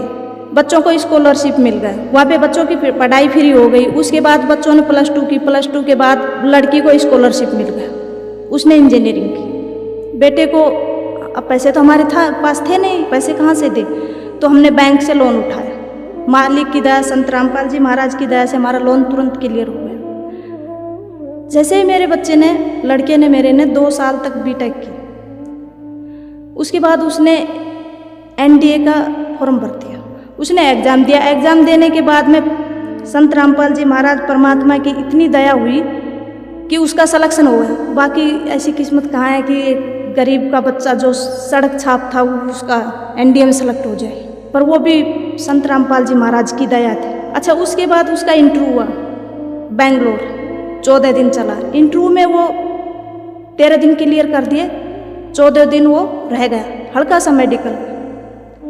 उसने वहाँ से फ़ोन किया कि माँ मैं इंटरव्यू में रह गया। मैंने कहा बेटे घर पे आ जाओ। घर आ गया। मैंने कहा कि तुम वहाँ पे जाओ, अपने परमात्मा के पास, संत रामपाल जी महाराज के पास जाओ। वो वहाँ पे गए तो मालिक ने कहा बेटा चिंता मत कर। तो उनका वो दिल्ली में मेडिकल क्लियर हो गए। फिर उसने कहा माँ अब क्या करूँ? मैंने कहा बेटा फिर जाओ परमात्मा संत रामपाल जी महाराज के पास। बच्चे ने कहा कि गुरुजी मेरा ज्वाइनिंग लेटर, क्योंकि मैं सबसे पीछे रह गया, बाकी सब बच्चे चले गए। गुरुजी ने कहा बेटा तू घर जा। वो आया वहाँ से, आते ही तीसरे दिन मालिक की दया से उसका को लेटर आ गया। भगत जी 2016 में 4 साल की उसकी ट्रेनिंग चली। उसके बाद उसने 2016 में एनडीए क्लियर किया और राष्ट्रपति गोल्ड मेडल। 2500 बंदों में सिर्फ एक भगत जी, मेरे भगत जी और मैं वहाँ पे गए केरला, एजीमाला। वहाँ पे जाने के बाद जैसे ही हमने देखे 2600 एकड़ में अकेडमी है वो, तो पूरी अकेडमी में संत रामपाल जी महाराज की दया से मेरे बेटे के पोस्टर लगे हुए थे। जहाँ भी देखे लेफ्टिनेंट केवल कृष्ण, लेफ्टिनेंट केवल कृष्ण की आवाज। सर पूछो मत, मेरे भगत जी वहाँ पे रोने लग गए। ए मालिक, बहुत ही सड़क चाप की ऐसी किस्मत जो आज में आपने ऐसा बना दिया। मैं 3 दिन तक बस सिर्फ जिधर भी देखे माइक में एक आवाज आई, लेफ्टिनेंट केवल कृष्ण, लेफ्टिनेंट केवल कृष्ण। मैं और मेरे हस्बैंड बस सिर्फ और सिर्फ संत रामपाल जी महाराज को 3 दिन तक याद करके रोते रहे। जैसे ही उसको राष्ट्रपति गोल्ड मेडल उसके कंधे पे लगा, मेरे भगत जी से रुका नहीं गया। वो 2500 बंदों में इतनी जोर जोर से रोने लग गए कि मालिक हमने लोगों ने तो आत्महत्या करने की सोच ली थी, क्या किस्मत बना दिया आपने। सर आज मैं मेरे गांव में सबसे ज़्यादा खुश नसीब हूँ, क्योंकि मेरे साथ भगवान है, मेरे परमात्मा है। और शायद मैं ये कहूँगी कि मेरी जोड़ी छोटी पड़ गई। परमात्मा ने मुझे इतना दे दिया, उम्मीद नहीं थी, नहीं मेरी किस्मत इतनी अच्छी नहीं थी कि भगवान मुझे इतना दे देगा। मालिक की दया से एक साइकिल नहीं थी, आज बंदी छोड़ सतगुरु रामपाल जी महाराज की दया से 3 गाड़ियाँ खड़ी हैं घर में। और इतना कर्जा हो गया था कि जिसकी कोई हद नहीं। आज एक भी कर्जा नहीं है। मालिक ने सब कुछ क्लियर कर दिया और हमें ये नहीं पता किस तरह और कैसे कर दिया और कब कर दिया। सर आज हम संत रामपाल जी महाराज की दया से बहुत सुखी हैं। घर में कोई कलह नहीं है। मालिक की दया सिर्फ और सिर्फ भक्ति है। दोनों बच्चे अपनी अपनी जगह कामयाब है और मालिक का हाथ, संत रामपाल जी महाराज का हाथ उनके सर के ऊपर है। मेरे गांव में मैं सबसे ज़्यादा खुश नसीब हूँ। भगवान ने मुझे बहुत कुछ दिया है, जितना मैं कभी उम्मीद नहीं की थी, इतना कि शायद मेरी किस्मत ऐसी हो सकती है। पर आज मैं सीना ठोक के ये कह सकती हूँ कि मेरा से सुखी मेरे गांव में कोई नहीं। बहन जी, जैसा कि आपने बताया कि संत रामपाल जी महाराज से नाम दीक्षा लेने के बाद आपका उजड़ा हुआ परिवार संत रामपाल जी महाराज ने पुनः बसा दिया। आपके ही जैसे संसार में बहुत सारे दुखी लोग हैं, तो आप भक्त समाज को और उन दुखी लोगों को क्या संदेश देना चाहते हैं? मेरे जो अगल बगल में लोग हैं सभी ये चैनल देखते हैं, सत्संग वगैरह देखते हैं, उनसे मैं खासकर प्रार्थना करना चाहती हूँ कि उनको तो मेरी स्थिति का, मेरी कंडीशन का अच्छे तरीके से पता है। वो भी संत रामपाल जी महाराज की शरण में आए, इन दई देवताओं के चक्कर न काटे, क्योंकि ये दई देवता कुछ नहीं दे सकते। मैं तो चाहती हूँ कि वो संत रामपाल जी महाराज से नाम दीक्षा लेके मेरी तरह वो भी अपना उजाड़ा हुआ परिवार बसाएं और अपना मोक्ष करवाएं। कोई श्रद्धालु अगर संत रामपाल जी महाराज से नाम दीक्षा लेना चाहे तो वह कैसे नाम दीक्षा ले सकता है? सर, संत रामपाल जी महाराज की दया से विभिन्न चैनलों पे संत रामपाल जी महाराज का सत्संग चल रहा है और उसके नीचे जो पट्टी चलती है उस पे फ़ोन नंबर दिए गए हैं, वहाँ से नंबर नोट करो और संत रामपाल जी महाराज का जो नज़दीकी नामदान सेंटर है वहाँ पे जाइए और नाम दीक्षा लेके अपना मोक्ष करें। धन्यवाद जी। सत साहिब जी। दर्शकों, आपने देखा सनातनी पूजा के पतन की कहानी संत रामपाल जी महाराज की जुबानी। एपिसोड का पहला भाग। दूसरे भाग में आपको दिखाएंगे कि किस प्रकार हुई सनातन धर्म की शुरुआत, कैसे हुआ सनातनियों के साथ विश्वासघात। सच है।